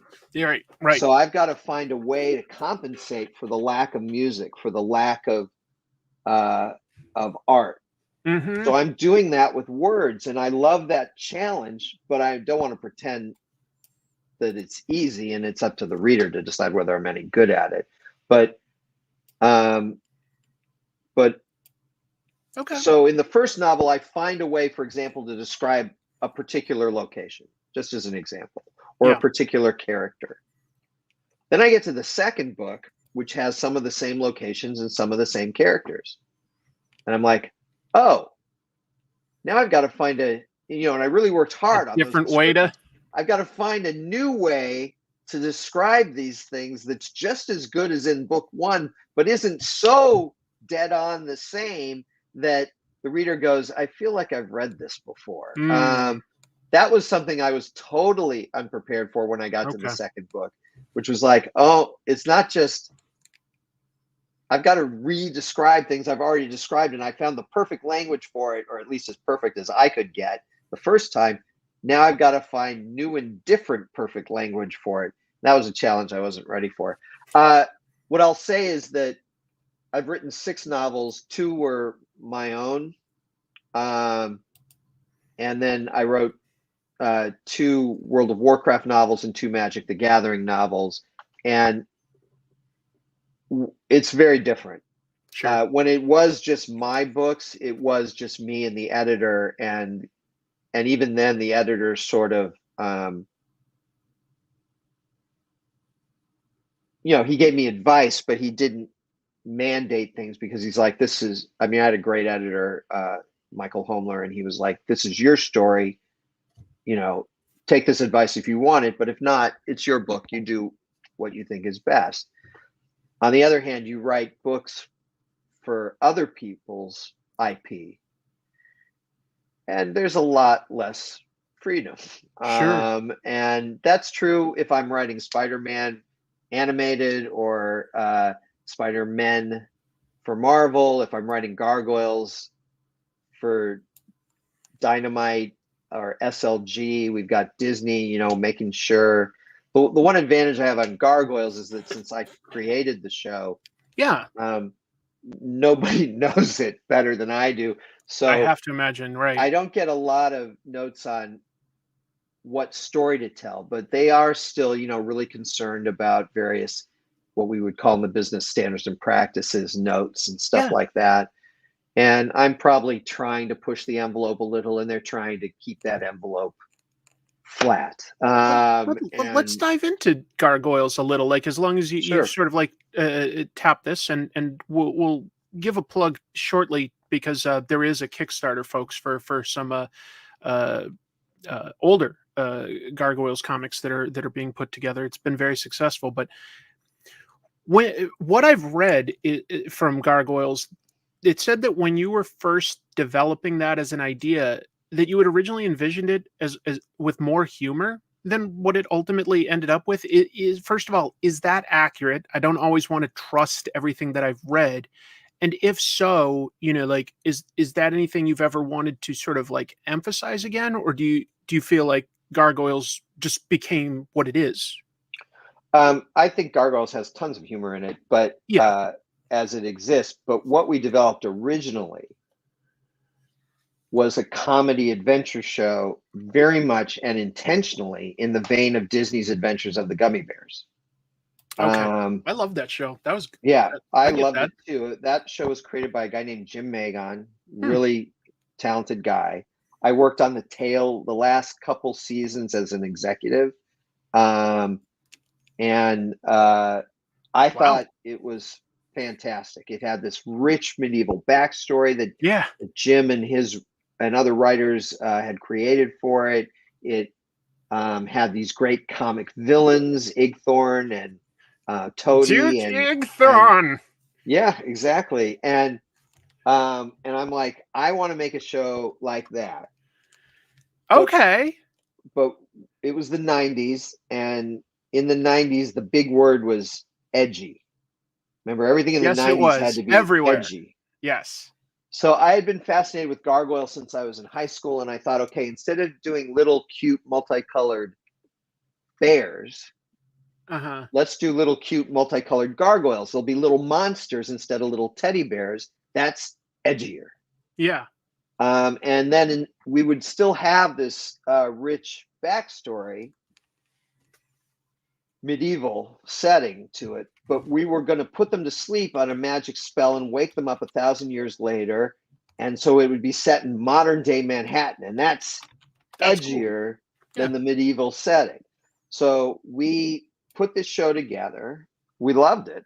It was a great show. It would have made a great show. I don't think it would Hmm. have been the sort of cultural phenomenon that Gargoyles became, Hmm. but I do Okay. think it would have been a really fun show. And I pitched this show to Michael Eisner, who at the time was chairman of the Walt Disney Company, and he passed on it. He wasn't interested. Uh, and but my immediate boss, a guy named Gary Kreisel, Oh, sure. Yeah. said to me, "I think there's something in this. Work on it some more." So I pitched the pitch to a few people around our office, including a guy named Tad Stones, Hmm. who was the creator of Darkwing Duck, among other things. Wow. And Tad had recently seen, uh, I don't know if it wasn't a finished version, but like a Beauty and the Beast. I don't know if it was an animatic at that stage, but he had seen a pre-release version of Beauty and the Beast. Okay. So we had all these little gargoyles, and we had one female human friend who helped them out. She was in essence, I don't want to be too derivative, but she was in essence the April O'Neil of this group of gargoyles. Yeah. And he said, instead of doing all these little gargoyles, what if you did one big gargoyle? Hmm. So an artist named Greg Guler and I created the character of Goliath. And we took the whole comedy adventure show and put it through the prism of Goliath, Mm. and came out the other end with fundamentally the show that everyone's seen on television. And we loved this new action drama show. It still had humor in it, Yeah, but it had romance, and it was really a superhero show. And that was my it background. I was. mean, I'd been Right. at Disney working with funny animals for 3 or 4 years by then, but my background was superheroes. I'd done that at DC Comics for years. And I'm like, okay, this is going to be a superhero show without capes or tights. So we're not gonna flag that it's a superhero show, but now that's the genre we're working in. The Yeah. genre of superheroes, which includes detective fiction and science fiction and fantasy and horror, etc. Sure. We were going to do all that, and we came up with all these ideas, and the pack and the mutates and robots and all this stuff, and we pitched this show to Michael Eisner, this gigantic pitch with all this great stuff in it, and he didn't like it, and he passed on it. Oh. So Jeffrey Okay. Katzenberg met with us the next day and said to me, "And you're going to keep working on Gargoyles, right?" And I actually said to him, "Well, no. Yeah. We pitched it as a comedy, and Michael didn't like it. We pitched it as an action drama. He didn't like it. I don't know what other thing to do with it." He's like, "Oh, it's not that Michael didn't like it. It's that he thought it needed more work." Now, I had been there the day before, and he didn't like it. Yeah. Yeah. So, but what that meant to me was that Jeffrey liked it. Okay. And one of the reasons was, I'm sure that there was a little bit of nervousness that the Disney afternoon might have been too homogenous. Okay. That we had all these different shows, but they were all had funny animals in it. And we needed to start putting different elements into the show. And Goof Troop and DuckTales don't actually have that much in common, but they still, just on the surface, they're funny animal shows. Right. More in common with what Gargoyles ended up being. So we went back to the drawing board for a third time, and we looked really carefully at the show, and we said, there's nothing wrong with this show. The problem was the pitch. We got carried away with all this extra stuff. So we stripped all of that out of the pitch, and we focused the pitch on the relationship between Goliath and Elisa. Smart. And by that time, Beauty and the Beast had come out, and as you may recall, was something of a hit for the Walt Disney Company. Oh, yeah. So the third time I pitched it, it was very much Beauty and the Beast. Oh. And this time, Michael bought it. Now, all that stuff that we took out of the pitch, we put back into the show because it was good stuff. Yeah. But it was distracting Michael in the pitch. He couldn't see what it was about. And once we took it all out, then he could see, oh, I get what this is about. It's not just generic superhero shit. This is about, this gargoyle waking up in modern Manhattan with this one human friend, and will he make it? And once he got that, he became a massive supporter of the show. I mean, just that's so cool, incredibly helpful. And the way it worked in those days, Michael was like the last of the Hollywood moguls, and if Michael Eisner, the head of the Walt Disney Company, said we're making this show, everybody in the company got on board or got out of the way, and we had tremendous creative freedom from that point on. What about the creative freedom right now? Like, what kind of stuff have you been able to do with the Dynamite Comics version that maybe, either you weren't able to get to earlier or hadn't occurred to you at that because, you just hadn't had enough time? Like, what kind of stuff have you been enjoying doing with the comic book version right now? Mostly what I enjoy doing is just taking that story forward. I love these characters. I'm passionate about them. They're like my children. They're old friends to me. Wow. I'm always happy to do that. I've got the voices of the actors in my head when I write the dialogue. But I will say there are things we can do now that we just couldn't do then, though we wanted to. Back in the 90s, we knew Lexington was gay, but we weren't allowed to say it. So, sat down with the story editors and sort of said, okay, this is who he is. We can't say it, but I don't want to do anything that invalidates it. Yeah. Right. So that if someday, and I didn't know if that someday would ever come, but thank God it did. Someday, if the world gets kinder and smarter, we can make him gay and it won't seem to contradict what came before. Okay. So that's an example. It's not the only example, but there were things that you had seeded that you're able to address these days with the comic. Right, which we couldn't address back then. We just weren't allowed to. And I'm perfectly willing to admit there's an element of cowardice to that. And I could have insisted on it, but I just would have been fired off the show. And then not only would I have been fired off the show, but they would have been so determined to make sure that he didn't come off as gay or something like that, that they would have gone in the opposite direction. So, you know, we just tried to write him with consistency, but we lived with the strictures we were under at the time. Right, right. So you've got the Gargoyles comic, you've got the Gargoyles Dark Ages sort of spin-off, and now you've got this Kickstarter here. I'll end up putting a link, folks, in the description as soon as we finish the live show. But that's got to be kind of exciting to think that like some of these stories that you told at like SLG and stuff are absolutely going to be getting a wider audience, because you've had a really strong, I think, response so far to this crowdfunding measure. We have. We funded within 3 hours. Amazing. I mean, less than 3 hours. So that's terrific. There are 3 volumes.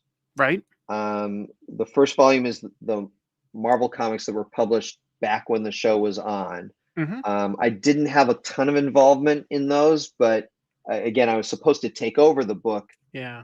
But it got canceled. But those are great stories. They've got some great creators, writers like Marty Pasco, artists like Amanda Connor. It was some of Amanda Connor's first work.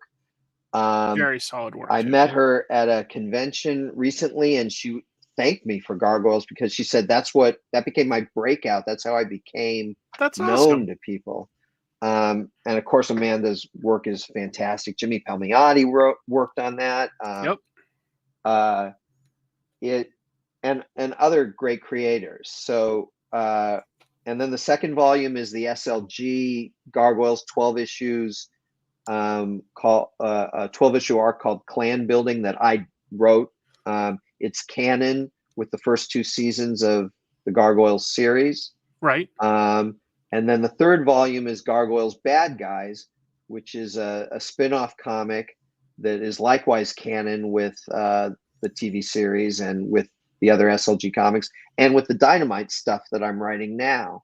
And so all 3 of these, what a world, were out of print. All 3 volumes worth of stuff were out of print. The Marvel stuff was never collected. The SLG stuff, some of those issues were never printed as individual issues, were only printed as trades. Oh, and those trades were tiny little digest size trades. They weren't full size trades. So this is an opportunity to not just get these books, which have been out of print for at least 10 years, and the Marvel stuff for 29 years or something. Right. Yeah. It's also an opportunity to get them at full size and restored and all that sort of thing. They come in 3. You can get them as trade paperbacks, which are relatively inexpensive. You can get them as hardcovers, which cost a little more. And then they've got the deluxe hardcover, which is even larger size. And those, I'll admit, are pretty damn expensive. But, you know, if you've got the money, it's a great version to have. Yeah. Purchase. I love hardcover omnibuses, I will admit. Right. There's art. There are a lot of great rewards up there, including original Gargoyles art from Amanda Connor, from Ken Hazer, from Jay Lee. There's a lot of great options there. As I mentioned earlier, we're funded. That's not the issue. For me, the big issue right now is I want to prove to the powers that be at Disney that Gargoyles is not just a niche property. So the thing that interests me the most is the number of backers, not how much each backer is pledging or what they're picking or choosing. That I don't care so much about. But what I do care about is, can we raise the number of backers? So yeah, you can see we've got just well under over 2,000. 2,300. Yeah. Right. And you'd probably like to get more like, say, 10,000 or so to that's sort of exactly get the on number Disney's that I'm looking for. radar. We've got 2 weeks, and I would love it if that backer number, even if all they're buying is the cheapest thing there, or even if all they're doing is pledging $1 to get no reward, but just because they want to show that they care about Gargoyles, if that's all you can afford, pledge $1. Right. I want to get that number of backers up so that Disney doesn't feel like, yeah, Gargoyles, all right, the comic's doing very, very well, but it's a niche property. I want them to see that how many people are involved, just how big the fandom truly is. And the other aspect of that, and this is why I'm so glad that I'm here on the show with you, is we really need all the fans. Backing is great. I want that, believe me. But what I also want all the fans to do is to help us spread the word. Don't assume that every Gargoyle fan knows that's true. This Kickstarter exists. Tell them. Sure. This is also a great way to introduce Gargoyles to new fans. So what I'm really looking for is help to spread the word and help to raise that backer number. Sure. Obviously, raising the monetary number is great too, but that's not my big concern because we're funded already. Right. My big concern is that at the end of the day, Disney will look at the number of backers and go, yeah, you've got some hardcore fans here, but they're just a few, and that makes a lot of really sense. need that number up. Yeah. And I see people saying in the comments, like how excited they are about this. So Greg has a great point there. Crowdfunding is, even though it's been around for quite a while at this point, there's still stuff that we're learning about it. And Greg has a great point that I just want to sort of reiterate to my audience that, if you grew up really enjoying Gargoyles, or maybe you're more recent, you've discovered it through the comics or something, depending on your age, it's like he says, if you just pledge $1 and this backer number goes up, that speaks to the folks that technically own this property, and they're way more likely to continue to support Greg's ideas and versions of Gargoyles. So that's a really great point to point out, is it's already funded. You're buying into something that will get printed at this point. Right. But if you really want to support, it's time to just, share it on social media or to a friend that you think, or maybe you grew up with a friend that's really into this, but they're not online. This is the kind of thing you want to share. Thank you, Steve. Me and my older brother love Gargoyles. A lot of people, by the way, thanking you in the chat, Greg. So you definitely had a big effect on a lot of people's lives. You must encounter a little bit of that here and there, going just out and about. When something's been around for 30 years, right? Yeah, I mean, if I go to a convention and I'm sitting at my booth, then I get a lot of that. If I'm walking down the street, I'm not that famous. You don't wear a Gargoyles shirt every day? I can wear a Gargoyles shirt, and people will point at the shirt and go, I love that show, which it makes me feel good, but I also feel a little weird going, you're welcome. Yeah. That just seems obnoxious. So I don't do that. But it does, give me the warm fuzzies inside anytime. I have a lot of Gargoyles t-shirts. I mean, a lot. I'm not wearing one right now, but how dare I'm you? actually wearing a Rescue Bot shirt. I see that. But but I have, I'm not kidding, 30 Gargoyles t-shirts and sweatshirts. So I guess I'm that makes sense. often wearing a Gargoyles shirt. I don't get blame a lot you. of nice comments, but that doesn't mean they recognize me. I mean, which is fine.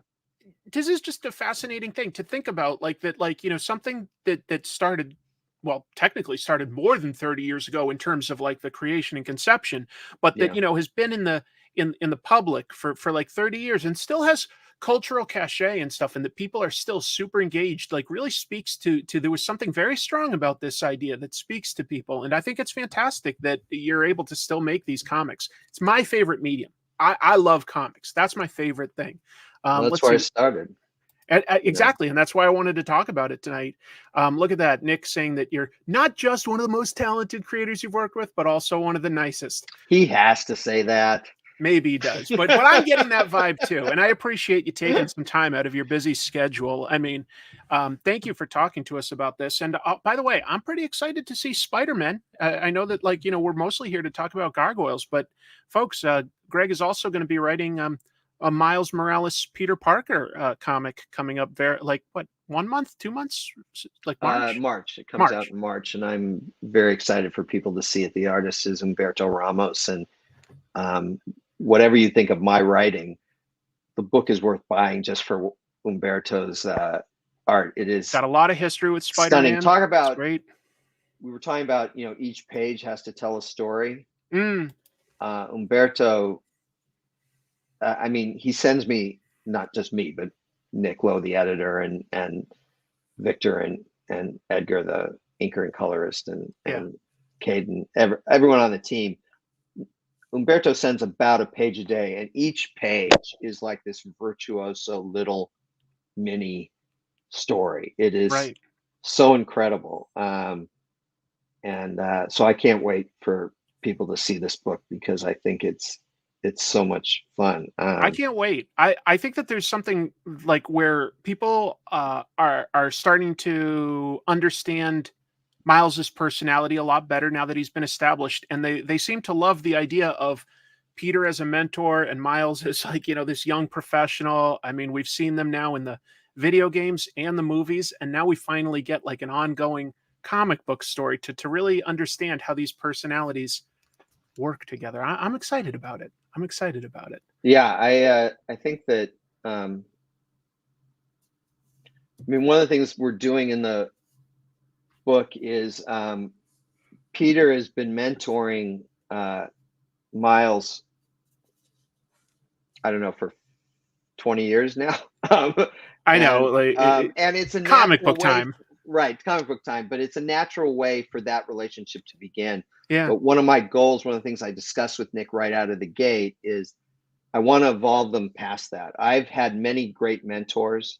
Yeah. I mentioned a few of them tonight: Dick Giordano, Tad Stones, Gary Kreisel, among others. And you got to, and they raise those people up to the professional level. Right. And then, you either become, what you hope for is that at some point you become friends, not just, hi, I'm your protege. I love hi, that. We're friends. And I've tried to mentor people in turn. And likewise, my goal as a mentor is not to leave the relationship in that space where they're always coming to me like, what do you think, Dad? I don't need that. I want to evolve that into a friendship. So one of the things that's fun for me about this book is that both Miles and Peter are ready to move beyond mentor protege to just being friends. And the end result of that is this sort of weird, I mean, for me, it's great. Well, hopefully the readers will agree, but Miles is punching upward, right? Like, he wants to prove that he's mature enough to be Peter's friend, that he's not just this kid, but he's, mature enough and adult enough that he can be friends with this adult. Yeah. Peter, on the other hand, is like, I'm hanging out with a 16-year-old. I can let my inner 16-year-old out. Yeah. That kid I was when I first became Spider-Man, I can let him free a bit and not be so full of angst. I can just enjoy myself. And so there's a weird flip from what you'd expect, in that Miles is trying really hard to act mature and Peter is being a complete goofball. And I'm new to writing Miles, but I've written Peter for years now. And it feels very in character for Peter, and it feels like it's working for Miles. And so this shift in dynamic is really interesting to me. And is the main appeal of the book is Humberto. Honestly, it is. But the second best thing for me is this shifted dynamic and the new way to look at this relationship, that is them evolving beyond the old mentor protege thing, which was worthwhile. I'm not knocking it. A lot of writers did great stuff with it, but I feel like it's been going on long enough now. I agree. that it's time to take it to a new step. I think it's a great idea. I'm excited to see it. I'm happy for you with the success of Gargoyles right now. And I just wanted to thank you for your time. I've used up more of it than I expected to, but I really, really appreciate it, Greg. Well, I appreciate you giving me a platform to plug all this stuff. So Happy to do it. And let's see what we can do, folks, about getting the total number of supporters on the Kickstarter up. Again, I'll put a link into the description once the live stream ends. Greg, have a lovely evening. Thank you so much for your time. Thank you, Chris. I appreciate it. All right, take care. Bye. Folks, that was kind of exciting, I think, right? Boy, I mean, the idea of creating something that is still relevant and exciting to people 30 years later. I'm sure that there are plenty of you in here that aren't even 30, that may have just come across Gargoyles, in more recent days. And but what an accomplishment something like that is.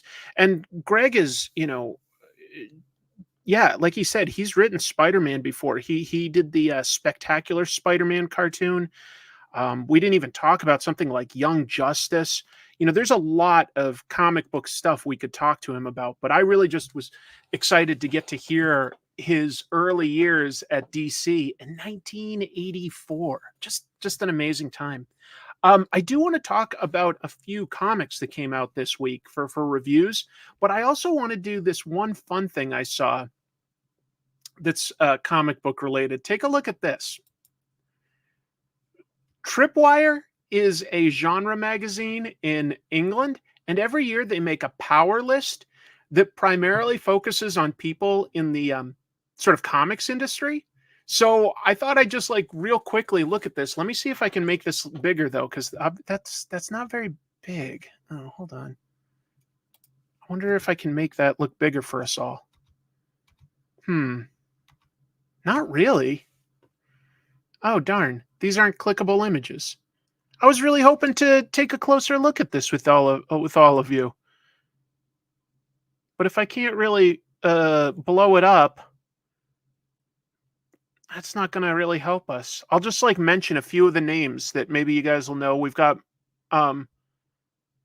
Marie, is it Javins, DC executive. We've got Rich Johnston from Bleeding Cool. They put in Midtown Comics and Bedrock City Comics.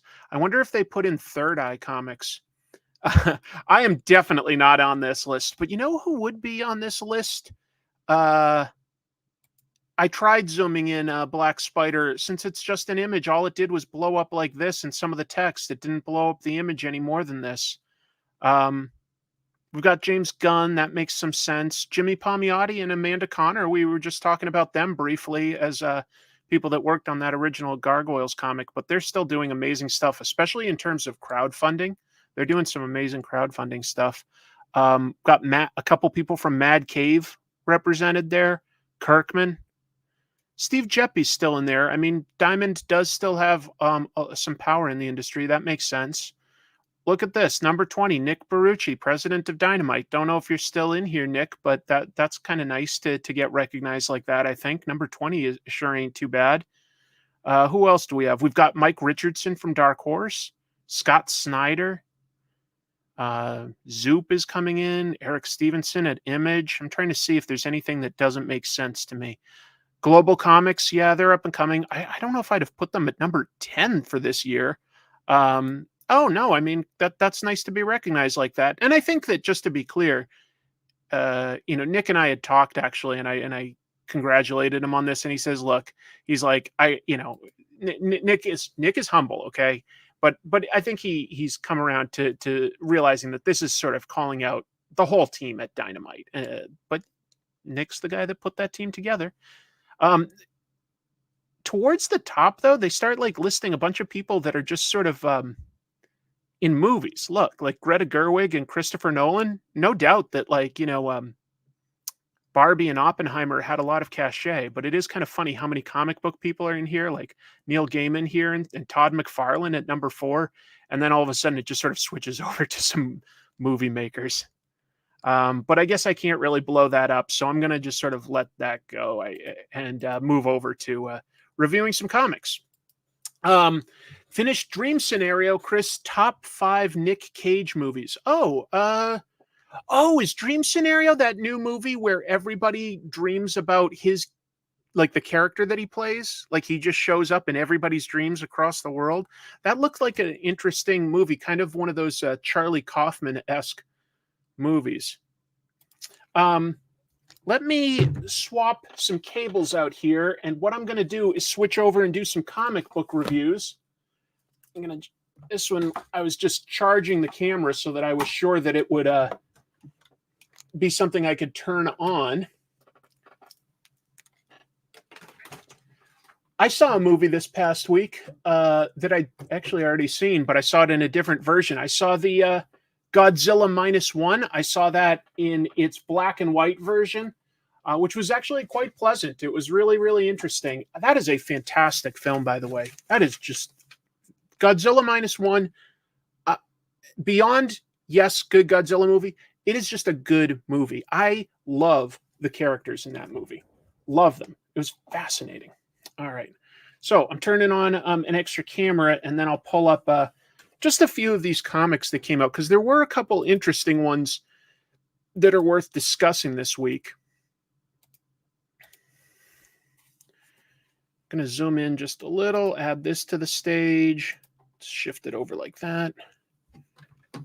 All right. There we go. Good. Thank you, Zicarijo. I appreciate the support. That really means a lot to me. Thank you. Let's see. Is the Godzilla -1 sequel going to be called Godzilla 0 or Godzilla -2? I don't know which way it'll go, but I hope it does get a sequel. Maybe I won't talk about every comic that came out this week. You know what I'll do, because we're kind of like already running late, is I'm going to switch to these two. In fact, I'll start with this one. So issue 6 of the Enfield Gang Massacre came out. And folks, this is a fantastic Western comic. 6-issue story set in the Old West. Every aspect of it is really good. It moves at such a good pace. This is a classic Western of, the anti-hero is like a hero that kind of acts villainous, but there's also technically the anti-villain, where a bad guy is actually displays heroic qualities. And that's the case for the main character in this, who technically is a bank robber, but he isn't immoral. And he gets set up for a crime that he didn't commit, and his gang is just like, hunted down. It is brutal. The villains in this are just detestable. I don't even want to give too much away in this final issue. Let's just say that if you like, a dark revenge type of Western, and I'm thinking of a movie like Unforgiven with Clint Eastwood, that's a pretty big classic one. So hopefully that's a good touchstone reference point. Just something like that. It's a dark story, but it's got all the sort of gunplay, horse riding, corrupt lawmen type thing that you'd want. And the artwork by Jacob Phillips has a rawness and a roughness to it with really great underlying fundamentals. It's not too sketchy or rough, He's got a looseness to his line art that makes me engage with the material, but it's really clean storytelling as well. But there's a grittiness to it. And that even goes, just to be clear, to the paper that they use.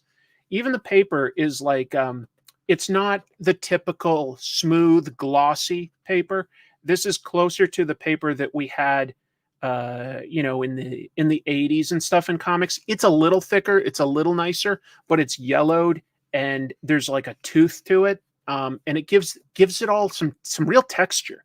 That yellowness sort of translates to the idea of there's a feeling of a warm dustiness. It's really, really good. You can see it in the camera. I hope so. I hope so. Have I seen Death Rides a Horse? No, actually, I haven't seen that one, but I do like spaghetti westerns, so I will keep that up. Let's see. If and when you create a new comic, will it be autobiographical or will it be your werewolf story? I wish you will do both. You know, I've got a bunch of story ideas, to be clear. I've got some sci-fi ideas that I would love to do. I've got, like, potentially, Dylan, the autobiography of when I was a superhero for a year with Phoenix Jones. But realistically, I think that my werewolf story would work well as sort of like a good one-shot. And horror is decent right now, and I think werewolves are still somewhat underrepresented. So most likely what I'd like to do first is if I can pay off this credit card debt so that I can like hire an artist, I would probably like to do that first. Is it rootin' and or tootin'? I would call this both rootin' and tootin', but it is a dark story, folks. But this is definitely a contender already for Book of the Year. Like when 2024 wraps up, you know, we're starting the year off. We got issues 5 and 6. And this is technically set in the same world as the ongoing crime book, That Texas Blood, by the same writer-artist, Chris Condon and Jacob Phillips. It's got people that existed in the past, in the Old West. That Texas Blood is a modern-day crime thriller. But I strongly recommend this. If you didn't get it as floppies, get it when it comes out as a trade paperback. You don't need to have read That Texas Blood, even though that's the world that it's in, because like I say, it's a pure flashback to the Old West, just a mean Texas where they're trying to have some law and order, and the people that are is supposed to be enforcing that law and order aren't perfect at it. The other book I'll mention, because I don't want to talk about all of them this week necessarily, but Ghost Machine came out. And I think that that's big enough that it's worth talking about. So this is essentially an anthology teaser. It's $4.99, but maybe you can see here, this is a pretty thick book. This is a thick book. And what it does is it gives us a mission statement, the initial creators in Ghost Machine, and several pages that establish some of the important characters in this shared comic book world. And what it is, you know, they've got everything from sort of like family drama to horror to sci-fi to sort of superhero stuff. Look, Geoff Johns, Bryan Hitch, Gary Frank, Brad Meltzer, Ivan Reis, Peter Tomasi, a lot of big names. And this is in a shared world. But you may have seen some of this already. You know, Gary Frank and Geoff Johns did do Geiger already. But this gives you the gist of Geiger's origin if you don't know it. This is a post-apocalyptic tale of a guy that can turn radioactive. Out of all of this, I like this. I liked, it's called Redcoat. This is Bryan Hitch's book. And the story itself starts off like something we've sort of seen before. It's about a guy who discovers, for unknown reasons, he's immortal. When he dies, he comes back.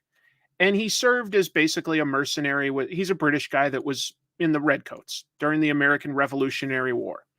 And he's not the smartest or the strongest or the toughest. He's definitely a scoundrel. He's a scoundrel. But maybe with hundreds of years of experience, maybe he can become a little bit better of a person. It's interesting. It looks good. It feels like something that Bryan Hitch must be passionate about. And I will admit that as far as sort of a distinctive uniform goes, yeah, the red coat does look like, you know, just a good, iconic look. That's a good look. So I'm looking forward to Redcoat. The stuff like Geiger, I don't care as much about. There's an interesting one for sci-fi called Rook Exodus, which is about a bunch of people that like agree to be farmers on an alien planet, and they're each given a mask that can control that animal. So like Rook can control crows and ravens and rooks. his friend Swine can control like pigs and boars with their mask. But everything kind of goes to shit. The company that was like running things, has basically abandoned this planet. So this is also a bit of a post-apocalyptic story, but it's set in the far future on a planet with lots of animals. The animals have run amok, and the animals that would be predators all get extra big on this planet. Could be interesting. I like those two. What else? I didn't really care for sort of the family drama stuff as much, I have to admit. Your mileage may vary. There's like a family from the future that comes back in time. They're called the Rocket Fellers. Okay. What else is decent? Is there anything else? There's one that's got like sort of an angel and a demon live as like kids in this one town, Hornsby and Halo. Hyde Street doesn't look bad though. That's sort of like a grounded urban horror type of world where ironic things happen to bad people. The artwork by Ivan Rice is good. What was eye roll? Eye roll was probably the family stuff like the Rocket Fellers. Do you think these projects will be ongoing for quite a while, or do you think they'll end at some point? I bet that it's going to vary by how much people buy into them. I think that Geoff Johns stuff does have its audience. So, Geiger, Junkyard Joe, and Rook and Redcoat, I all think have potential to be around for a while. The weird thing to me is this. They talk about their mission statement up front. Ghost Machine is basically an imprint of these creators where they own their own stuff, but they also own like each other's stuff. That's all collectively owned, which means that if any of it's turned into things like movies, toys, video games, they all sort of benefit. That's good in some ways, but it also isn't radically different from just Image. Like Image. If you publish an Image, you own your own stuff, so you could do a shared universe at Image without necessarily needing to do this imprint. I guess the idea is that these creators want to band together and support each other, try to make an interesting shared universe. And if that shared universe takes off, hey, we've seen what shared universes can do. Beyond, of course, Marvel and DC, there have been successful shared universes at places like Valiant. There's interest because there are things that you can do with like sort of mashing up genres and mashing up creators. That's fair. Mike Manhattan says it's technically 4 universes, right? Because, there's different times and different time periods, but Redcoat and Geiger and Junkyard Joe are all like set in a shared universe. And then there's like the sci-fi things like Rook. There's the family drama stuff like Hornsby and Halo. And there's the horror stuff like Hyde Street. But it's still all shared within the imprint. I think this is Geoff Johns convincing his friends to do creator-owned stuff. And if that's what it is for guys that are talented like Gary Frank and Bryan Hitch, I'm all for it. I think that people that are rewarded for their work tend to sometimes get more passionate about it. So I'm curious to see where that goes. I feel bad. I've never really been a humongous Geoff Johns fan. So I had skipped Geiger, but from the little bit I read in this, I was like, you know what? I might want to go read that. I didn't mind that. That seemed a lot more original and interesting to me than most of what I've seen from Geoff Johns, which I admit has been DC Comics. And I felt like he really used a lot of ideas from guys like Alan Moore and just tried to give his take on it, which I just didn't find interesting enough. Did it have a lot of variant covers? I mean, it's got a lot of artists involved. So that does make sense. Yeah, early Image did have a bit of a successful shared universe. I'm sure that if, Liefeld and Lee stayed, maybe it still would. Every once in a while, books like Invincible did address that shared universe. They would use characters like Savage Dragon. Hey, even today, if you read the book Local Man, that's a fantastic book through Image, and that does play on shared Image history. That actually does reference some of the characters that were in, say, like the Top Cow universe and stuff. Interesting. I didn't mind that. Is that what I said? I guess I'm really speaking off the cuff, and of course we've gone a little long. Yeah, exactly. Redcoat does have a little bit of Eternal Warrior vibes. I feel like I've seen that before on shows like, Highlander and stuff. But yeah. Dark Horse has had shared universes before, more than one. I don't think that they really actively do anything like that now. But they did have, like, they've had a couple shared superhero type universes in the past. I guess that's it for, like, I picked up some other books that I thought were fun, but there's not a whole lot that I've got to say about them. I do like Immortal Thor. I do like Holy Roller. The Deviant, I'm not sure about. It's an interesting horror book, but I'm really going to have to see how it ends, because this is a slow burn horror comic. So I'm not sure yet how I feel about that.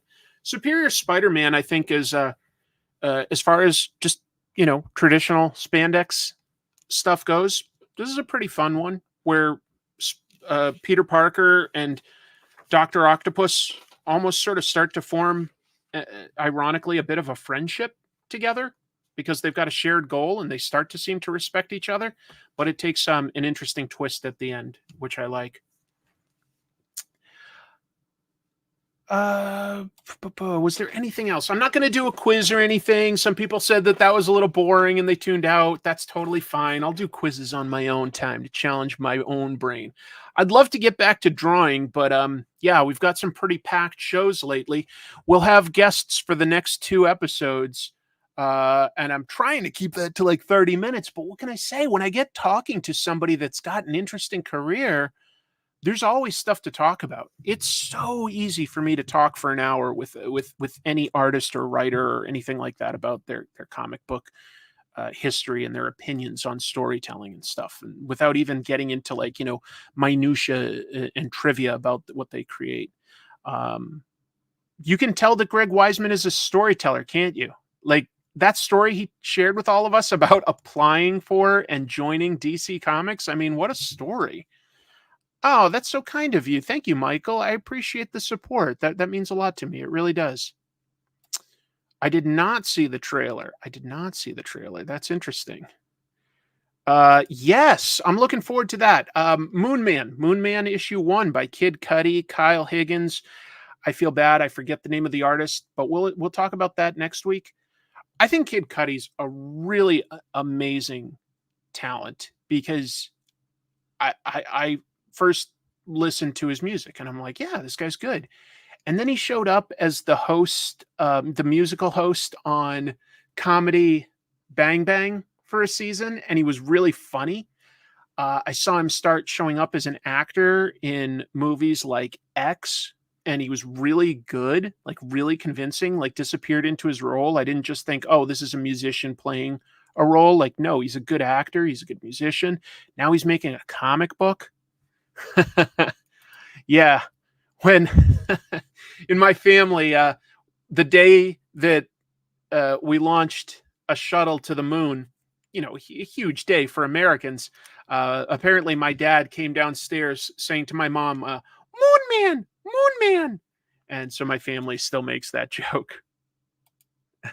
When you hear Moon Man, you think of Mac Tonight from the McDonald's ads. That's fair. Oh yeah, X.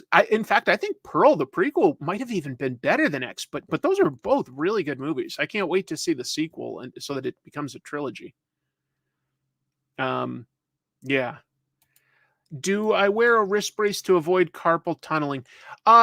Not really, but that's probably because I don't necessarily draw as much as a professional artist who's always drawing. So I've never really needed to. I have different pains. Like my back is starting to hurt real bad just from sitting for like about 2 hours, but like I don't really get carpal tunnel. But yeah, I guess I'll get up and work out those kinks. Like I say, next week we're gonna have a guest from the other side of the pond. So it's going to be pretty late for that person. So we're going to kick that off right at the beginning. Let that artist / writer get to bed. And but that'll be fun. I'm working on the next comic, Tropes, which is going to be about a publisher. I think that'll be an interesting bit of history that I haven't seen talked about anywhere. And then I'm also recording this week the new show that I'm making with Jim Mahfood, which will air on this channel. Let's see. Duke 2 also releases Wednesday. Good. I'm looking forward to this Wednesday. I'm really looking forward to it. But thanks everybody for staying so long. If you missed it, by the way, I think that last week's interview with Mike Allred was really, really fun. That was a treat to get to talk to him. Big fan. And I'm going to edit this description so that the link to the Gargoyles Kickstarter is in the description in case you're curious. Like Greg said, if you're interested in seeing more from that world, even supporting like $1 shows Disney that there are a certain number of backers that are invested and that like want to see more in that world. So I'll share that in case that's up your alley. Thank you everybody for watching. Until I see you next time, keep reading comics. What? Double salute. Double salute. You got 2. You guys are awesome. Thank you, everybody. Take care.